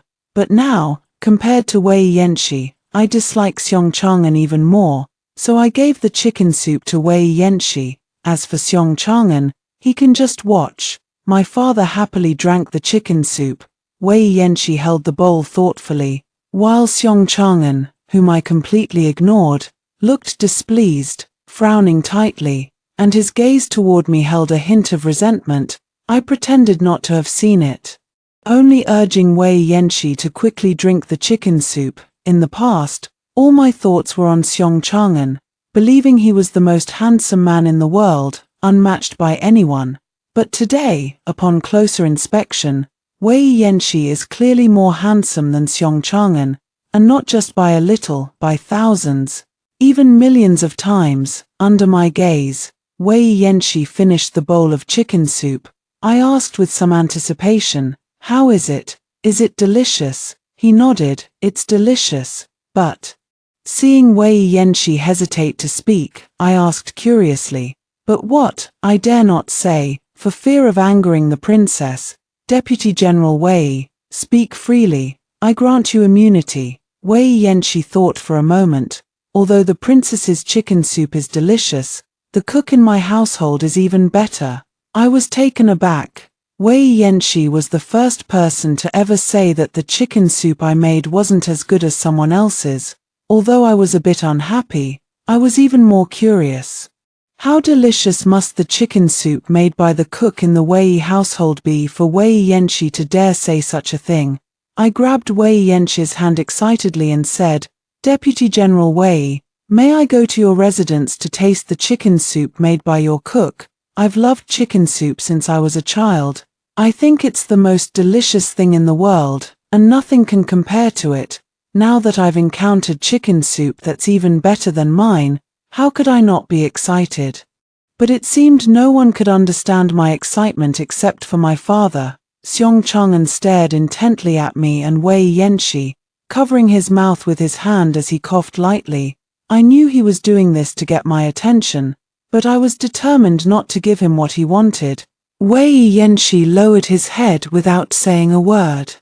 I thought he was unwilling, and for a moment, I felt a bit disappointed. However, it wasn't until I saw his ears flushed bright red that I realized he was just shy. This 24-year-old grown man is still so shy, which is really a bit strange, but it's understandable. After all, the Wei family's upbringing is quite strict, and their family rules are too numerous to count. Starting from his great-grandfather's generation, they could only marry one wife in their lifetime, so by now, Wei Yanqi probably hasn't even held another girl's hand. Now that I've taken advantage of him, it's already good that he didn't immediately shake off my hand and call me a scoundrel. I immediately let go of his hand, gave an awkward smile, and timidly asked, "Deputy General Wei, is that okay?" After a long while, Wei Yanqi finally nodded. After receiving Wei Yanqi's response, I turned my head and looked at my father with pleading eyes. My father knew how much I loved chicken soup. And he also knew that if he didn't agree to let me leave the palace, I would find a way to go out anyway. The only reason I had been obediently staying in the palace these past few days was because I was afraid he would get too angry and harm his health. So, with a helpless sigh, my father reluctantly agreed. I smiled sweetly and cooed to my father, "I knew you were the best, father." On the way back, I was overjoyed. And I even thought about what to wear when going to the Wei residence to drink chicken soup. But this joy was disrupted by the sudden appearance of Xiong Chang'an. When did the princess and Wei Yanqi become so close? I turned my head and saw Xiong Chang'an not far away, his eyes filled with anger and grievance. I chuckled lightly. "Do I need to report to you about who I befriend?" Xiong Chang'an took a step forward, reaching out to grab my wrist. "I have wronged you, princess. But there is no need for you to degrade yourself like this." I was so angered by Xiong Chang'an's words that I laughed bitterly. His way of elevating himself while belittling others was truly nauseating. I shook off Xiong Chang'an's hand, took out a handkerchief, and wiped the spot he had touched with disgust. My tone was indifferent. "Does General Xiong think he is superior to others?" "That is not what I meant." "Then what do you mean?" "I just don't want the princess to degrade herself like this for my sake." I smiled. "General Xiong means that Deputy General Wei is not as good as you." Xiong Chang'an didn't say anything, but I knew that was exactly what he meant. It seems I have spoiled him too much in the past, which has made him a bit too proud and forgetful of what he truly is. This is my fault, and I should take responsibility. General Xiong really has a thick skin. What kind of person you are, don't you know it yourself? You think Deputy General Wei is not as good as you. But I believe Deputy General Wei is better than you in every way. What? Just because I held Deputy General Wei's hand, you feel like your possession has been taken and you're uncomfortable? Someone as fickle and flirtatious as you, and you still think you're superior? General Xiong, where do you get your confidence from? Do you even realize how disgusting you look right now? This was the first time I had ever spoken so harshly and insulted someone like this. It really wasn't befitting of my status as a princess, but I felt good about it. So, if it's unbecoming, then so be it. After all, the fault isn't mine. Xiong Chang'an deserved to be scolded. Xiong Chang'an stared at me in disbelief, but just as he was about to speak, my brothers rushed over. Eldest brother and second brother glared angrily at Xiong Chang'an, shielding me behind them, while third brother, with his fiery temper, rushed forward to hit him. I quickly stopped him. Third brother, calm down, calm down. Third brother looked at me with eyes full of heartache, pointing at Xiong Chang'an and roaring, "Can you still not forget this scum?" Eldest brother, second brother, and even Xiong Chang'an all turned their gaze toward me. Don't look at how my father and mother dote on me without any limits. But they are very strict with my 3 older brothers, not allowing them to make the slightest mistake. If this punch were to land, it wouldn't be Xiong Chang'an who suffers, but my third brother. I don't feel sorry for Xiong Chang'an, but I do feel sorry for my third brother. I linked arms with my third brother and said, "Oh, I'm just worried your hand might hurt." Third brother. Everyone froze for a moment, and then my 3 older brothers burst into happy laughter, while Xiong Chang'an clenched his fists, his eyes dark and unreadable. I ignored him and walked away with my brothers, chatting and laughing. The next day, I happily brought chicken soup to the Wei residence, but to my disappointment, I ran into Xiong Chang'an and Liu Xiangru. who had just come out of the neighboring Seong residence. Without pausing my steps, I strode into the Wei residence, not even sparing them a glance. Has the princess taken a liking to Deputy General Wei? Behind me came the eerie, hoarse, and somewhat frightening voice of Liu Xiangru. She said that, and I'm certain it's because Seong Chang'an told her about me sending him chicken soup. Now, with me strutting around the entrance of the Wei residence carrying chicken soup, she probably thinks I've fallen for Wei Yanxi. Although I have no such feelings for Wei Yanxi, there's no need for me to explain anything to Liu Xiangru. I sized her up from head to toe. It seems Liu Xiangru has been eating well lately. She's gained quite a bit of weight, and judging by the way she walks. Last night must have been quite the intense battle. I raised an eyebrow. What does that have to do with you? Seeing my gaze fall on her, Liu Xiangru curled her lips into a smug smile, leaning her boneless body against Seong Chang'an as she said in a soft, delicate voice, "It doesn't really have anything to do with me, but it seems the princess hasn't yet broken off her engagement with the general. It might not be appropriate for her to come and go from the Wei residence so freely. I'm just worried it might affect the princess's reputation." As she spoke, she even put on a look of genuine concern. I sneered inwardly. Liu Xiangru appeared to be thinking of me, but in reality, she was putting pressure on me. If it were an ordinary woman, she would surely be afraid after all. A ruined reputation is equivalent to a ruined life. But who am I? I am the most favored princess of Dong'an. Who dares to gossip behind my back? They must not want their heads anymore. And when it comes to fear, shouldn't it be Seong Chang'an and Liu Xiangru who are more afraid? After all, one of them is engaged, and the other knows the other is engaged, yet they shamelessly get involved with each other. I sneered. I haven't even broken off my engagement with Seong Chang'an yet. And you still shamelessly got involved with him. You weren't afraid to share a bed with him without any name or status. So why should I, who am completely innocent with Deputy General Wei, be afraid? Liu Xiangru didn't expect me to not only be unafraid but also to mock her. She was stunned for a moment. The general and I are truly in love. Once you break off the engagement, he will immediately marry me. I understand what she means. She's saying that their marriage is inevitable, and they're just trying out the joys of being a couple ahead of time. In all my years, I've never met someone as shameless as her. It really is true that the bigger the forest, the more diverse the birds. I believe that, I said with a smile. However, whether the engagement is called off or not is up to me. As long as I don't relent for a single day, you two cannot be together. If I never relent in my lifetime, you will never be together in this life. So, Miss Liu, you'd better keep a low profile from now on. Be careful not to anger me, or you'll never marry Seong Chang'an in this lifetime. You'll just have to wait for people to point fingers at you behind your back. After I finished speaking, Liu Xiangru was dumbfounded, unsure how to retort. Seong Chang'an subtly took a step back, a flicker of dissatisfaction flashing in his eyes as he looked at Liu Xiangru. Instead, when he looked at me, his gaze was full of tenderness. I sneered inwardly. If this is already causing dissatisfaction, there's still a long road ahead for the rest of your life. I paid them no further mind. Turning around and leaving behind a carefree silhouette, when I entered, Wei Yanxi was already seated at the table. Upon seeing me, he immediately stood up and bowed.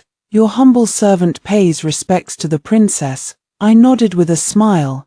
"General Wei, please rise. Where is the chicken soup?" Wei Yanxi clapped his hands, and a maid brought over a porcelain pot. He opened it and served me a bowl of chicken soup.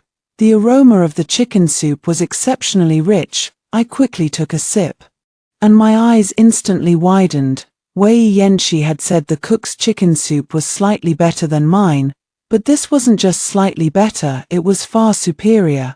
I couldn't hide the excitement in my voice. "It's really delicious." I drank the entire bowl of chicken soup and let out a satisfied burp. The chicken soup was truly unforgettable. If only I could have it every day. Suddenly, An idea struck me. If I could get the recipe for this soup, I could enjoy it daily. The thought made me chuckle. Wei Yanxi looked at me with confusion. I grinned and asked, Deputy General Wei, could you share the recipe for this chicken soup with me? Wei Yanxi looked troubled. This subject cannot make the decision. It would be better for your highness to ask the cook in the mansion directly. After the cook arrived, I smiled and said, could you? However, before I could finish my sentence, the cook of the Wei family knelt on the ground with a thud, trembling as she said, I beg your highness to forgive me. This recipe for chicken soup has been passed down from my ancestors. I once swore never to give the recipe to anyone. If I do, I will not be allowed into the ancestral grave after I die, and I will be struck by lightning, doomed forever, never to be reincarnated. The more the cook spoke, the colder my spine felt. I was merely asking for a recipe for chicken soup, not trying to dig up her family's ancestral grave. I quickly interrupted the cook's words.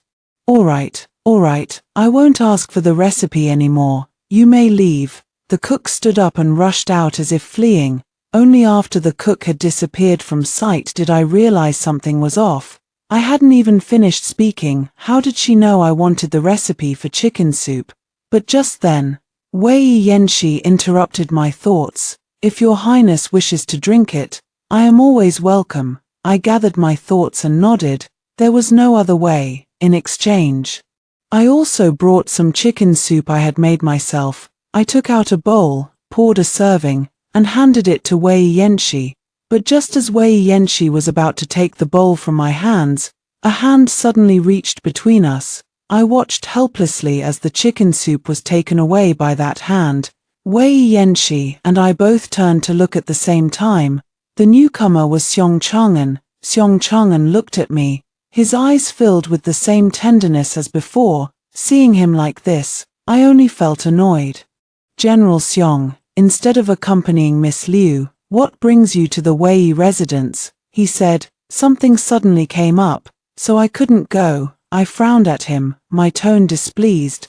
Then you should go attend to your own matters. Why are you bringing me chicken soup? I haven't had chicken soup in a long time. I thought to myself, what does it matter to me whether you've had chicken soup or not? The general's mansion isn't so poor that it can't even afford a chicken, is it? If you haven't had it in a long time, then have Liu Xiangru make it for you. What's the point of taking mine? Xiong Chang'an said gently. I want to drink the one you made. I stared at Chang'an in astonishment, wondering if he had lost his mind. I said calmly, the chicken soup I made is not for just anyone to drink. Hearing my refusal, Chang'an looked disappointed. Then I'll never drink chicken soup in this lifetime. I rolled my eyes.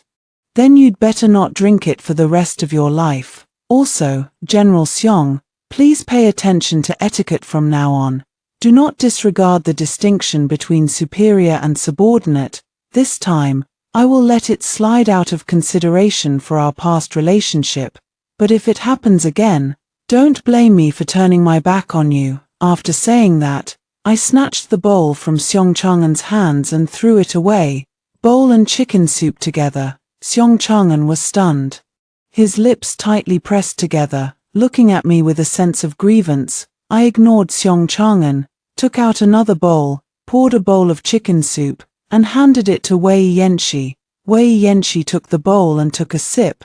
The princess's cooking skills are excellent. It's especially delicious. The tone of his voice. Why does it sound a bit like he's showing off? I sat at the table, propping my chin on my hand, watching Wei Yanxi as he praised my chicken soup endlessly, feeling overjoyed inside. Wei Yanxi's sweet little mouth really makes one want to give it a good kiss, I said with a smile. If Deputy General Wei likes to drink it, I'll make it for you every day from now on. Wei Yanxi was somewhat overwhelmed by the favor, and he said in disbelief, really? I nodded, really, left to the side. Xiong Chang'an gritted his teeth as he watched Wei Yanxi and me chatting and laughing.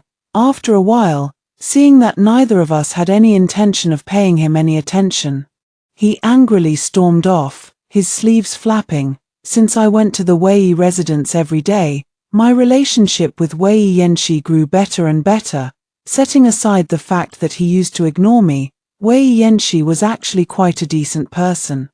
He told me many interesting stories and shared tales of their time at the border.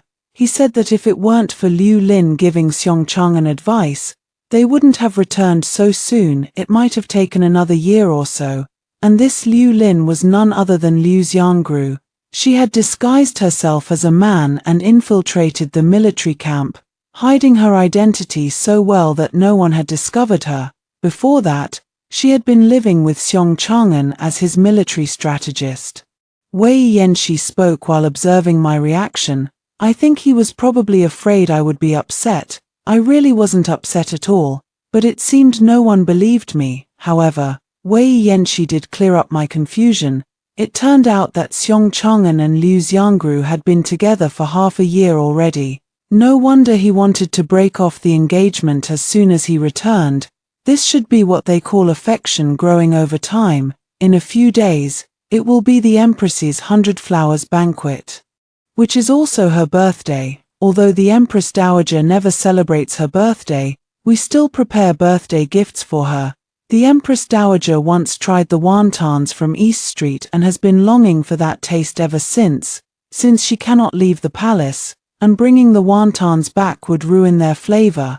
She has always felt regretful about it, so I thought of learning this skill to make the Empress Dowager happy. However, while I was learning the craft, I met Liu Xiangru, who said she could make even more delicious wontons than these. I was quite tempted, but I knew she had an ulterior motive. What do you want? I want you to break off the engagement with the general. I smiled and said, I can break off the engagement, but you must also be able to get the emperor to grant you a marriage. Otherwise, everything you do will be in vain. Liu Xiangru smiled confidently.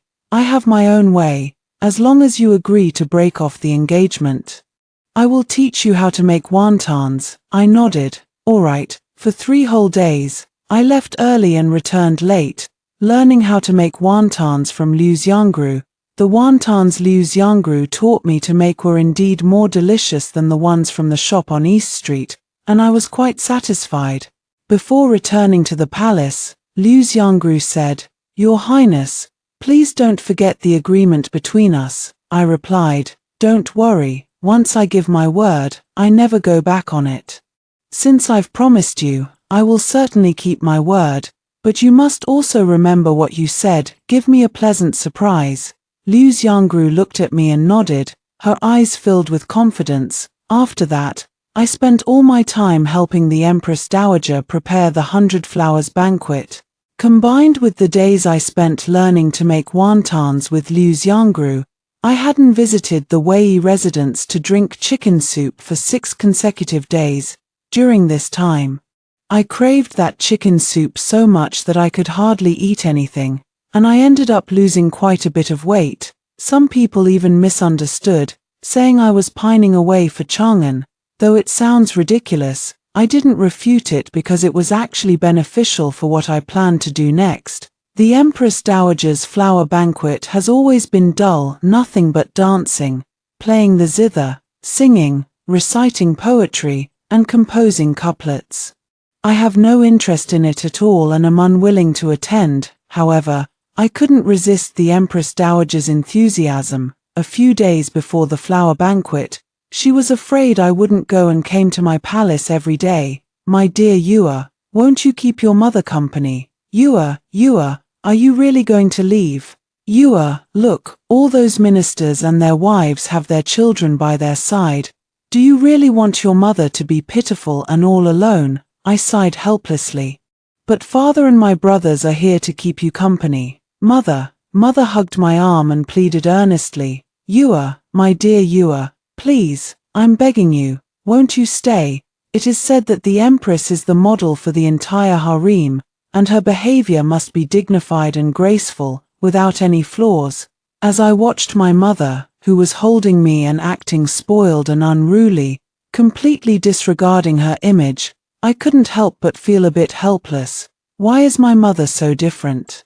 I sighed helplessly. Alright, I'll go, okay, every year, the flower banquet is the same, I don't want to go, but I end up attending every time. On the day of the 100 Flowers banquet, the usually quiet imperial palace became exceptionally lively.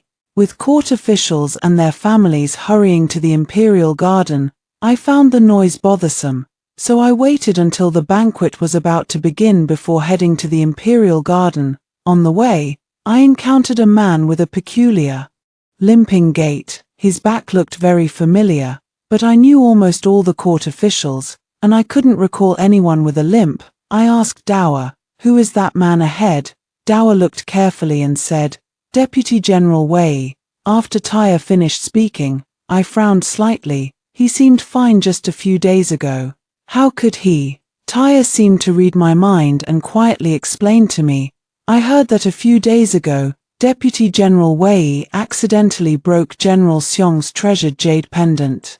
In a fit of anger, General Xiong had Deputy General Wei beaten with 50 strokes of the cane. Xiong Chang'an has a treasured jade pendant. How come I didn't know? Watching Wei Yanqi's unsteady walking posture, I couldn't help but feel a bit sorry for him, thinking I should send him some wound medicine. At the flower banquet, laughter and joy were constant, and everyone seemed quite happy. But for me, it was as boring as ever. Everyone present was showcasing their talents. Composing poems inspired by flowers, dancing, and singing. I have to say, Liu Xiangru really surprised me. Her poetry was indeed outstanding, completely overshadowing the so-called top talent of Dong'an, making her the center of attention. In the end, she emerged victorious and earned the title of Dong'an's top talent. Amidst the flattery of the crowd, Liu Xiangru became somewhat carried away, unable to hide the pride on her face. She thought I, like everyone else, would be captivated by her. Unfortunately, she was mistaken. The poems she had just recited were ones my mother had taught me when I was just 10 years old. Now I finally understand what she meant when she said, "What does being a princess matter? In the end, you'll still be defeated by me," because, like the Empress Dowager, she had also traveled from that place called the modern era. According to the Empress Dowager, the modern era is far more advanced than our world. They have airplanes that fly in the sky, cars that run on the ground, ships that sail on water, and trains that travel on railways. All of these are means of transportation. While we only have horse-drawn carriages, they also have mobile phones and telephones, which are communication tools. While we only have carrier pigeons, they also have many foods we've never seen before, like hot pot, spicy hot pot, rice noodles, and snail rice noodles. I've been fortunate enough to taste the first 3 made by the Empress Dowager, but I've never tried snail rice noodles because she said she couldn't make them. Ever since I can remember, I've heard the Empress Dowager talk about snail rice noodles. She would even call out for them in her dreams at night and when she was sick with a fever. This has made me incredibly curious. What kind of heavenly delicacy is snail rice noodles that the Empress Dowager can't stop thinking about them? Could it possibly be more delicious than the ginseng chicken soup from the Wei household? I don't think it's possible. The main thing is, the mindset in the modern world is much more open than it is here. So Liu Xiangru believes that as someone from the modern era, she can easily surpass me, who is bound by feudal ideologies. I thought Liu Xiangru was going to give me some incredible surprise. Is that all? Does Liu Xiangru think she can run wild in Dong'an with just these few lines of poetry? How utterly and laughably wrong. In our world, power reigns supreme. Without power, you are nothing. There is a secret known only to my father, my mother, and me, back in my palace. There was a maid whose behavior, demeanor, and way of speaking were exactly like Liu Xiangru's today. Not only did she harbor delusions of climbing into my father's imperial bed, but she also used me, treating me as a stepping stone, hoping to replace my mother as the empress. The most ridiculous part was that she even boasted about wanting to change the world and advocated for so-called equality for all. It was utterly arrogant and laughable. In the end, What was her fate? She was executed by my father as a madwoman. So why is it that my mother, who also came from another time, has been able to live here peacefully for over a decade?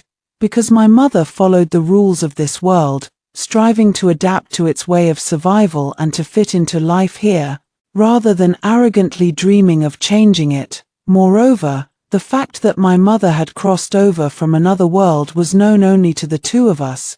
My father looked at her with approval and asked, "What is your name?" "I am Liu Xiangru, a commoner." Hearing the name Liu Xiangru, my mother and brothers all turned to look at me, their eyes filled with concern. I smiled and gestured to them that I was fine. "So you are Liu Xiangru?" My father's gaze darkened as he said calmly, "What reward do you desire?" Liu Xiangru replied, "I only hope that your majesty will grant me and General Xiong your blessing." After speaking, Liu Xiangru didn't forget to glance at me. I nodded to her, signaling her to continue. I was eager to see how she would persuade my father to grant their wish. My father said coldly, "Anything but this matter." Liu Xiangru still insisted, "Please, your majesty, grant the wishes of this common girl and General Xiong." My father was furious. I said, "Anything but this matter." After a moment, my father softened his tone again. "Or if you are so eager to marry, there are so many talented young men present. Pick anyone you like, and I will arrange the marriage for you." Liu Xiangru seemed deeply wronged, her tears falling like broken strings of pearls, dropping in large drops from her eyes.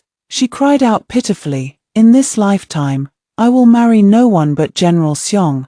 As soon as I saw Liu Xiangru's affected demeanor, I knew she had begun her performance. I had thought she would employ some clever tactics, but it turned out she intended to use her identity as a woman to stage a heart-wrenching drama, hoping to win the sympathy of the crowd and then leverage their support to pressure my father into compromise. To dare put on such an act right under my father's watchful eyes, foolish, truly foolish, utterly foolish. Her acting was far too clumsy. I simply couldn't bear to watch any longer. I rose and knelt down. "Father, since General Xiong and Miss Liu are truly in love, I cannot bear to break them apart. I beg you to annul the engagement between me and General Xiong."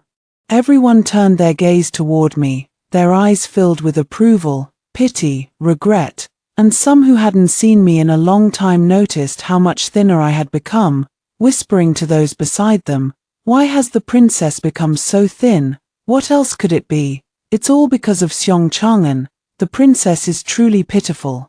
Waiting for so long only to be met with betrayal. Who says it isn't so?" Everyone sighed in unison. My father said sternly, "Yue, stop this nonsense." "Father, I am not being frivolous." Father looked at me for a long time, seeing the determination in my eyes, sighed, and asked me once more, "Yue, have you thought it through?" I nodded. "I have thought it through, but I have one condition." "What condition?" I clutched my chest, my expression pained and my gaze desolate. "I have admired General Xiong since I was 10 years old, and it has been 6 years now. If it weren't for the Xiongnu invading the border, General Xiong and I would have long been married. But now, there is no place for me in General Xiong's heart. I know that forcing a relationship is futile, and I have no desire to impose on others. Rather than marrying General Xiong and earning his disdain, I would rather let go and allow him and Miss Liu to be together. It would be a gesture of goodwill. However, I wish to preserve this last shred of dignity. I am willing to withdraw from the engagement and let them be together. But I paused for a moment, looked up at Liu Xiangru, and said word by word, "Miss Liu, in this lifetime, you can only be General Xiong's concubine." After I finished speaking, I lowered my head and began to sob softly. When I looked up again, the tears I had been holding back for so long rolled down my cheeks in large drops. I must look truly pitiful. Otherwise, why would Xiong Chang'an and Wei Yanxi nearby be looking at me with such heartache in their eyes? Isn't it just acting? I'm better at it than Liu Xiangru. Besides, doesn't she want to marry Xiong Chang'an? Then I'll help her. But how I help her is my own business. Xiong Chang'an, knowing he had wronged me, agreed without hesitation. As for Liu Xiangru, a woman with no power, no influence, and an unclear background, no one cared about her thoughts. My father was also very pleased with my decision.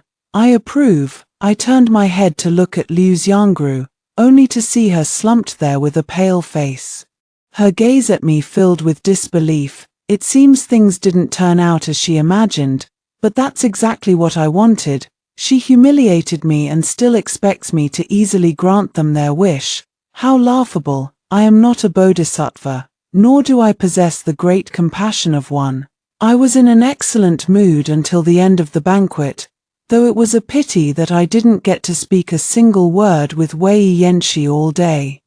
I had no choice but to ask someone to deliver the prepared golden-wound medicine to him. On the way back to my palace, I encountered Liu Xiangru, who was seething with anger. She rushed toward me in a few quick steps. Dao swiftly stepped in front of me, pushing Liu Xiangru away. How dare you, you wretch! Unable to get close to me, Liu Xiangru fumed from behind Dao. Why did you do this? I said with a smile. You should thank me. If it weren't for my help, you wouldn't even be able to become Xiong Chang'an's concubine. If it were up to my father's wishes, they would never be together in this lifetime. Liu Xiangru shouted. You're talking nonsense. I replied calmly. Whether I'm talking nonsense or not, you can go ask Xiong Chang'an and find out. Ask him if he dares to defy the emperor. Even if you gave him 100 times the courage, I doubt he would dare. Liu Xiangru sneered coldly. I know you're taking revenge on me out of jealousy. So what if you're a princess? He still left you for me, and he promised me that I would be the only woman in his life. So, with just a word from me, he will surely make me his official wife. I'm jealous. I'm seeking revenge. Does she think Xiong Chang'an is some kind of prized catch, but a piece of trash? What is there for me to be jealous of? Besides, he made plenty of promises to me, but in the end, he still left me. So how much are his promises really worth? I didn't take it seriously. Then I'll await your good news. I was acting too calm, and Liu Xiangru frowned, saying, I'm about to take Xiong Chang'an away from you, and you don't care at all. I chuckled lightly. I don't care. In the end, Liu Xiangru, who was so angry her face turned green, said, You just wait, and stormed off in a huff. Dao watched Liu Xiangru's departing figure and said angrily, What an ill-mannered wretch. I said with a smile, All right, don't be angry. It's not worth ruining your health over someone like her, but I get angry every time I see her arrogant attitude. Dao looked at me, hesitating to speak. Say whatever you want to say. She has already offended you so much. Your Highness, how can you still tolerate it? I said calmly. I didn't kill her. I just wanted her to see the reality clearly. She wanted me to be her defeated opponent. So I let her see clearly what it means for the winner to be king and the loser to be a bandit. The next day, when I went to the Wei residence to have chicken soup, I heard that Liu Xiangru had caused a scene at the general's mansion out of dissatisfaction.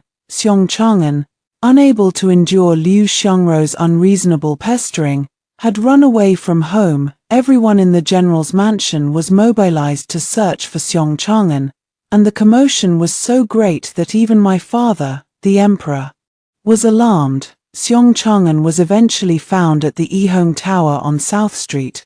He was drunk and unconscious, holding a naked beauty in his arms. When Xiong Chang'an sobered up, the emperor finally learned the whole story. After returning from the banquet that evening, Liu Xiangru was extremely dissatisfied with the idea of being a concubine. She insisted that Xiong Chang'an go to the emperor, as she was determined to become his legitimate wife, knowing it was impossible. Xiong Chang'an gently coaxed Liu Xiangru, saying that being able to stay together was already a blessing, and urged her not to make a scene and become a laughingstock. However, Liu Xiangru refused to relent.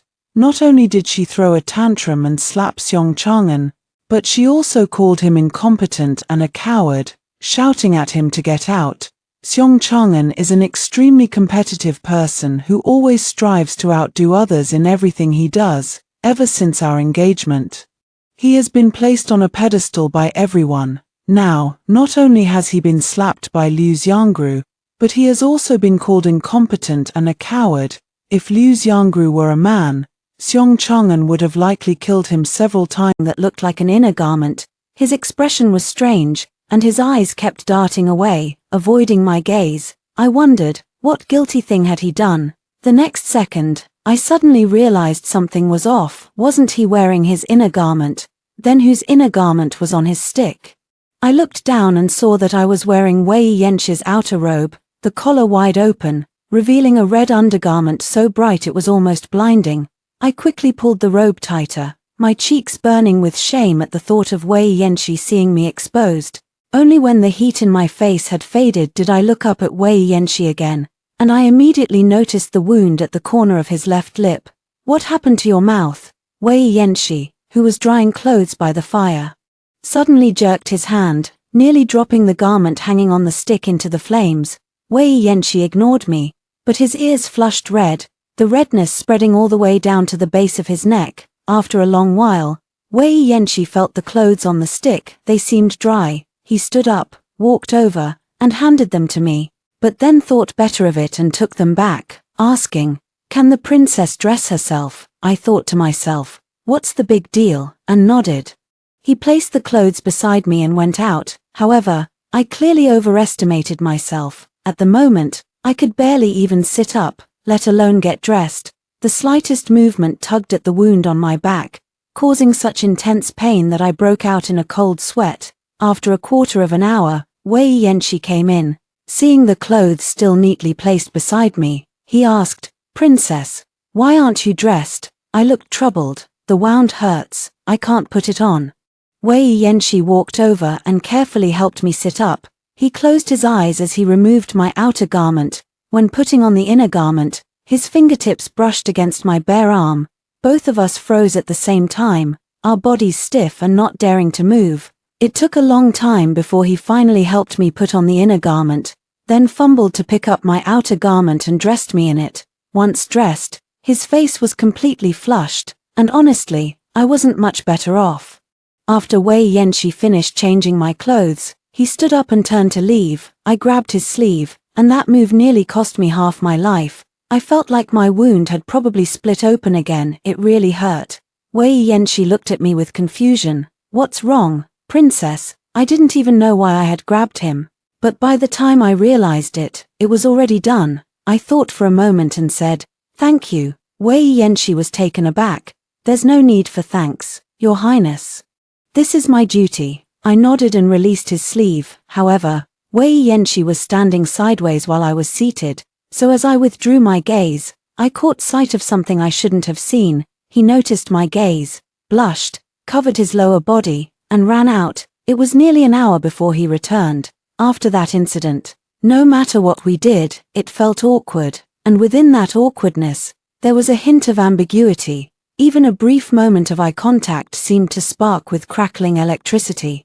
I was actually fine, but Wei Yanxi wasn't. Everything felt uncomfortable for him, to the point where he even walked with his arms and legs moving in sync. Fortunately, it wasn't long before my father's secret guards found us. Among them was Seong Chang-un, his face filled with worry. Seong Chang-un knelt on the ground with a thud. "Your humble servant is late to the rescue.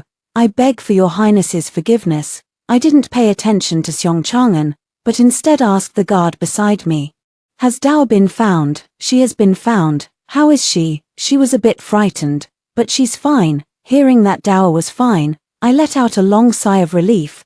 The place where the carriage was parked was quite far away. Halfway there, I started feeling a bit dizzy. I said weakly, "Deputy General Wei, I feel dizzy." At that moment, Seong Chang-un hurried over and knelt on one knee in front of me.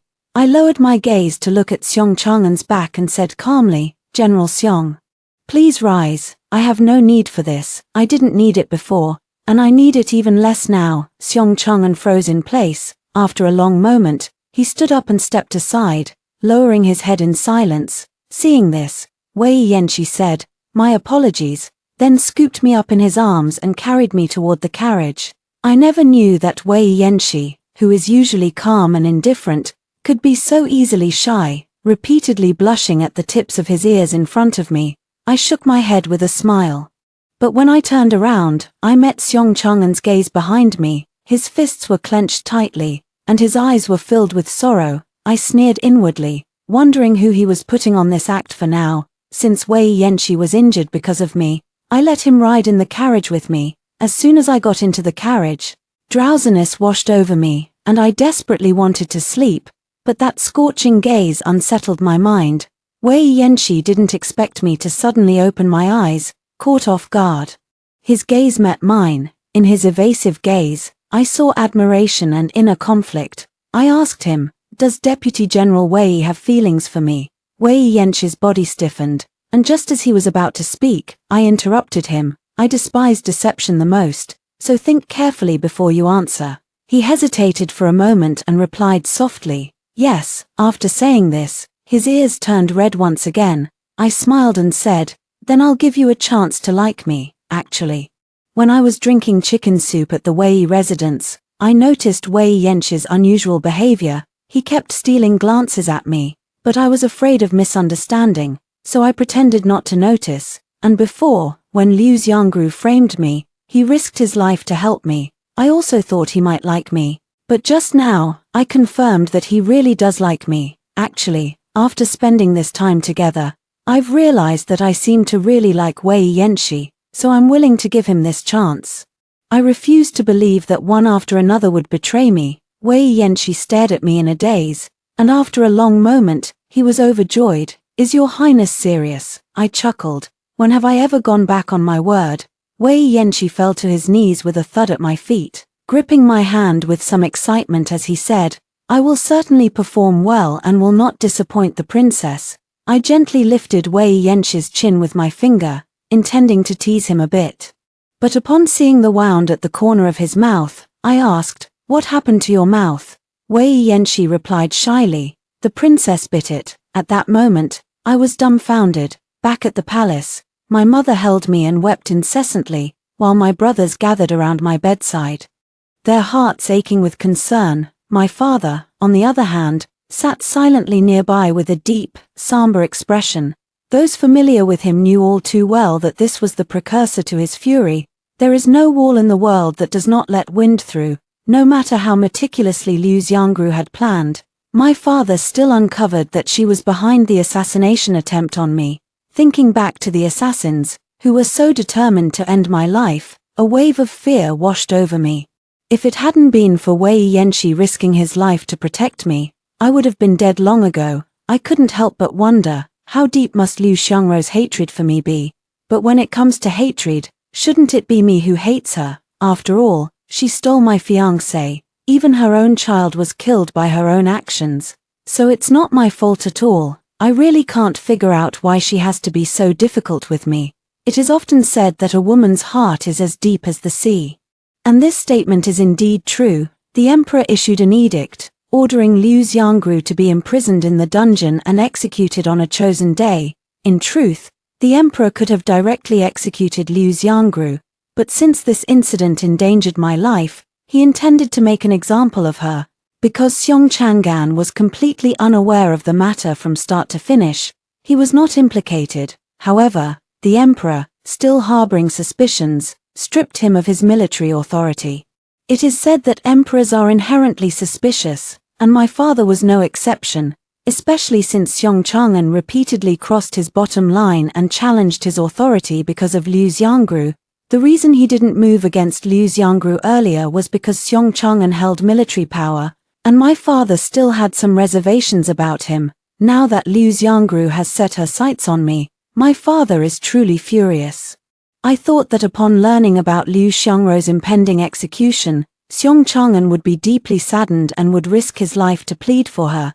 But he did not. Even until her death, he never once looked at her. Before she died, I went to see her. Liu Xiangru knew she was doomed, yet she grew calm when facing me. She said, "Do you remember what I told you when we first met? What does being a princess matter? In the end, you'll still be defeated by me." Liu Xiangru chuckled softly. The princess has an excellent memory. It's not that I have a good memory, but what you said was so arrogant that I couldn't forget it even if I wanted to. Actually, I traveled through time to get here. I nodded. I know. Liu Xiangru suddenly widened her eyes, staring at me intently, her gaze full of curiosity. You know, I said, time travel is quite common here. Once you've seen it enough, it's no longer strange. Liu Xiangru looked as if she had suddenly understood. No wonder. Without them, I would have beaten you. I shook my head. You're wrong. Even without them, you could never beat me. In fact, I should thank my mother. If it weren't for her, I wouldn't have known that Liu Xiangru had traveled through time.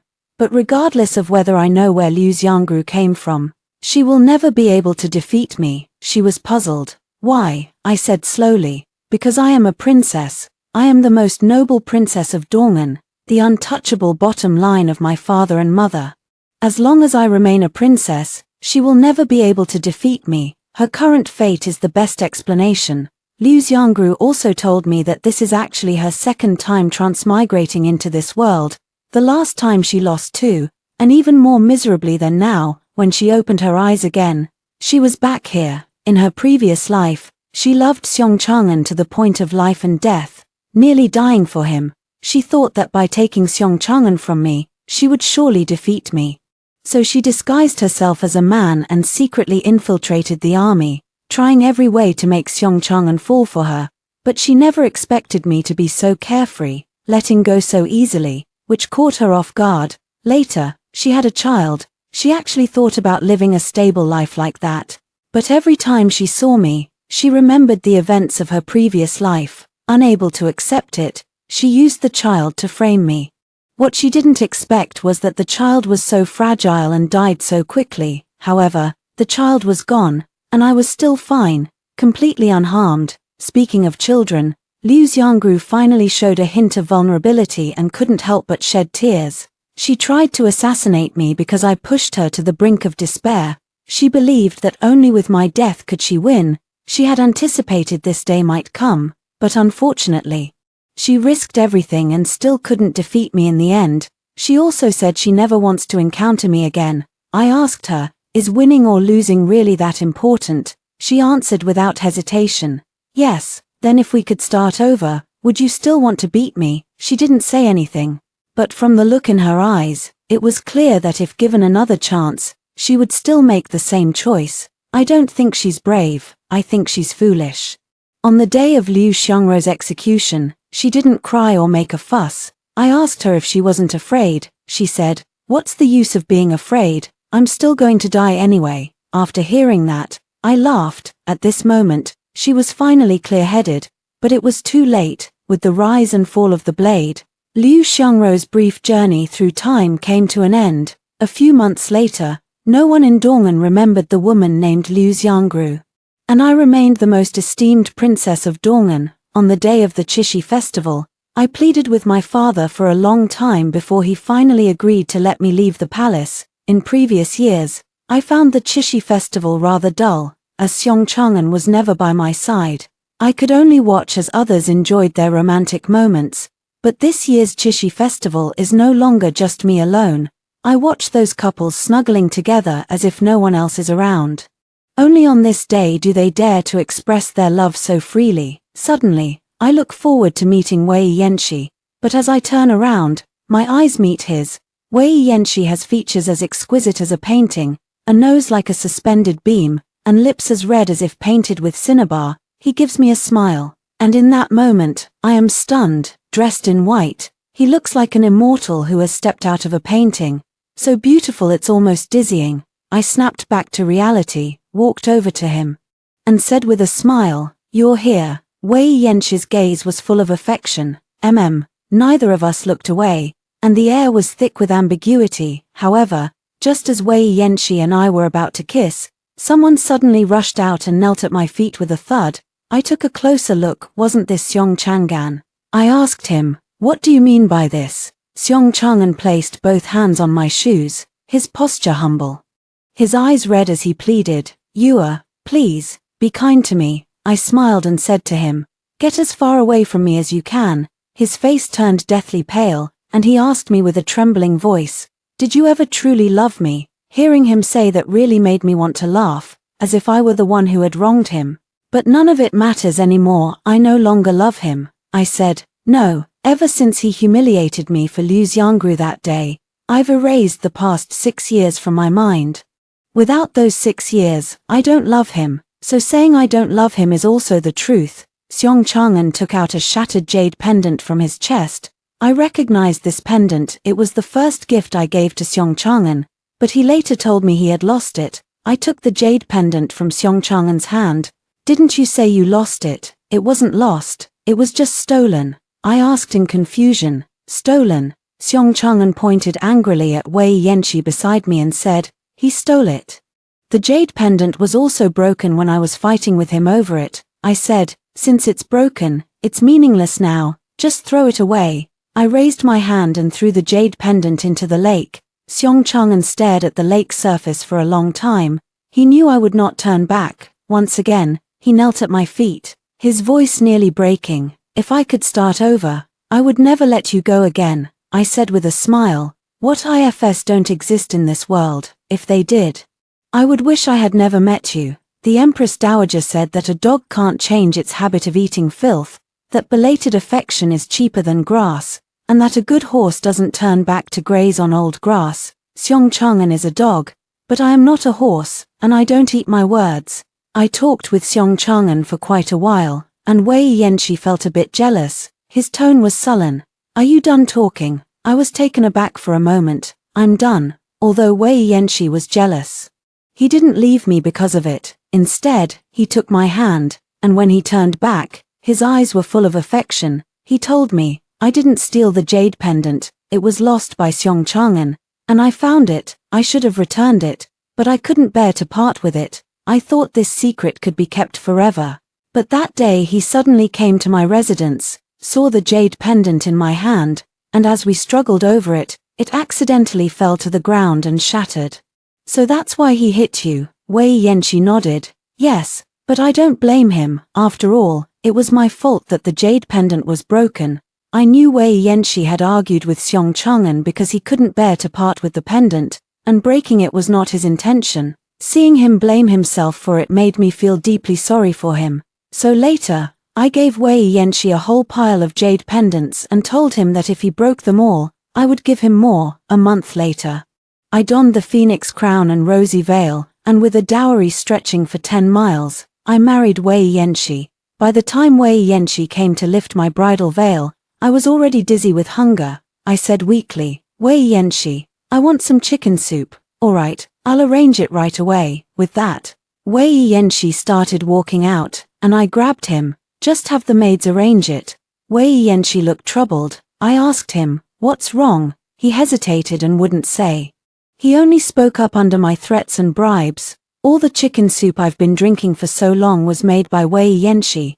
That day, he told me the chicken soup I made wasn't as good as his family cooks, just to lure me to his mansion. Later, when I asked him for the chicken soup recipe, it was exactly what he expected. So he and the cook put on a show for me. Her eyes darted away, not daring to meet mine, and her voice trembled with a hint of tears. Liu Xiangru, moreover.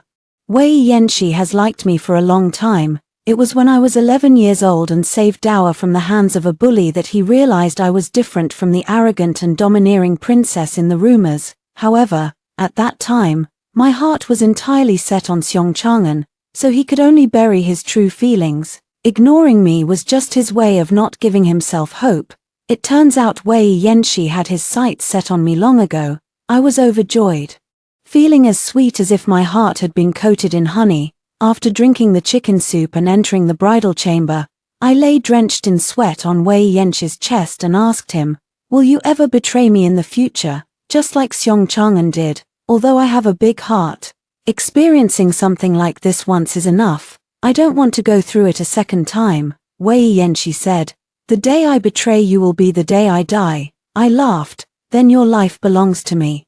Wei Yanqi turned over, his face close to mine, and whispered, and so do I. That's just how people are. The wrong ones leave you, and the right ones come to you. I never had the idea of ending up alone, nor did I believe that 1 or 2 people would let me down. Looking at Wei Yanqi's sleeping face, I felt completely content after hearing the 2 stories above. What are your thoughts? Feel free to share your opinions in the comments section. Looking forward to hearing from you. If you liked this story, don't forget to like it, share it, and subscribe to my channel. See you next time.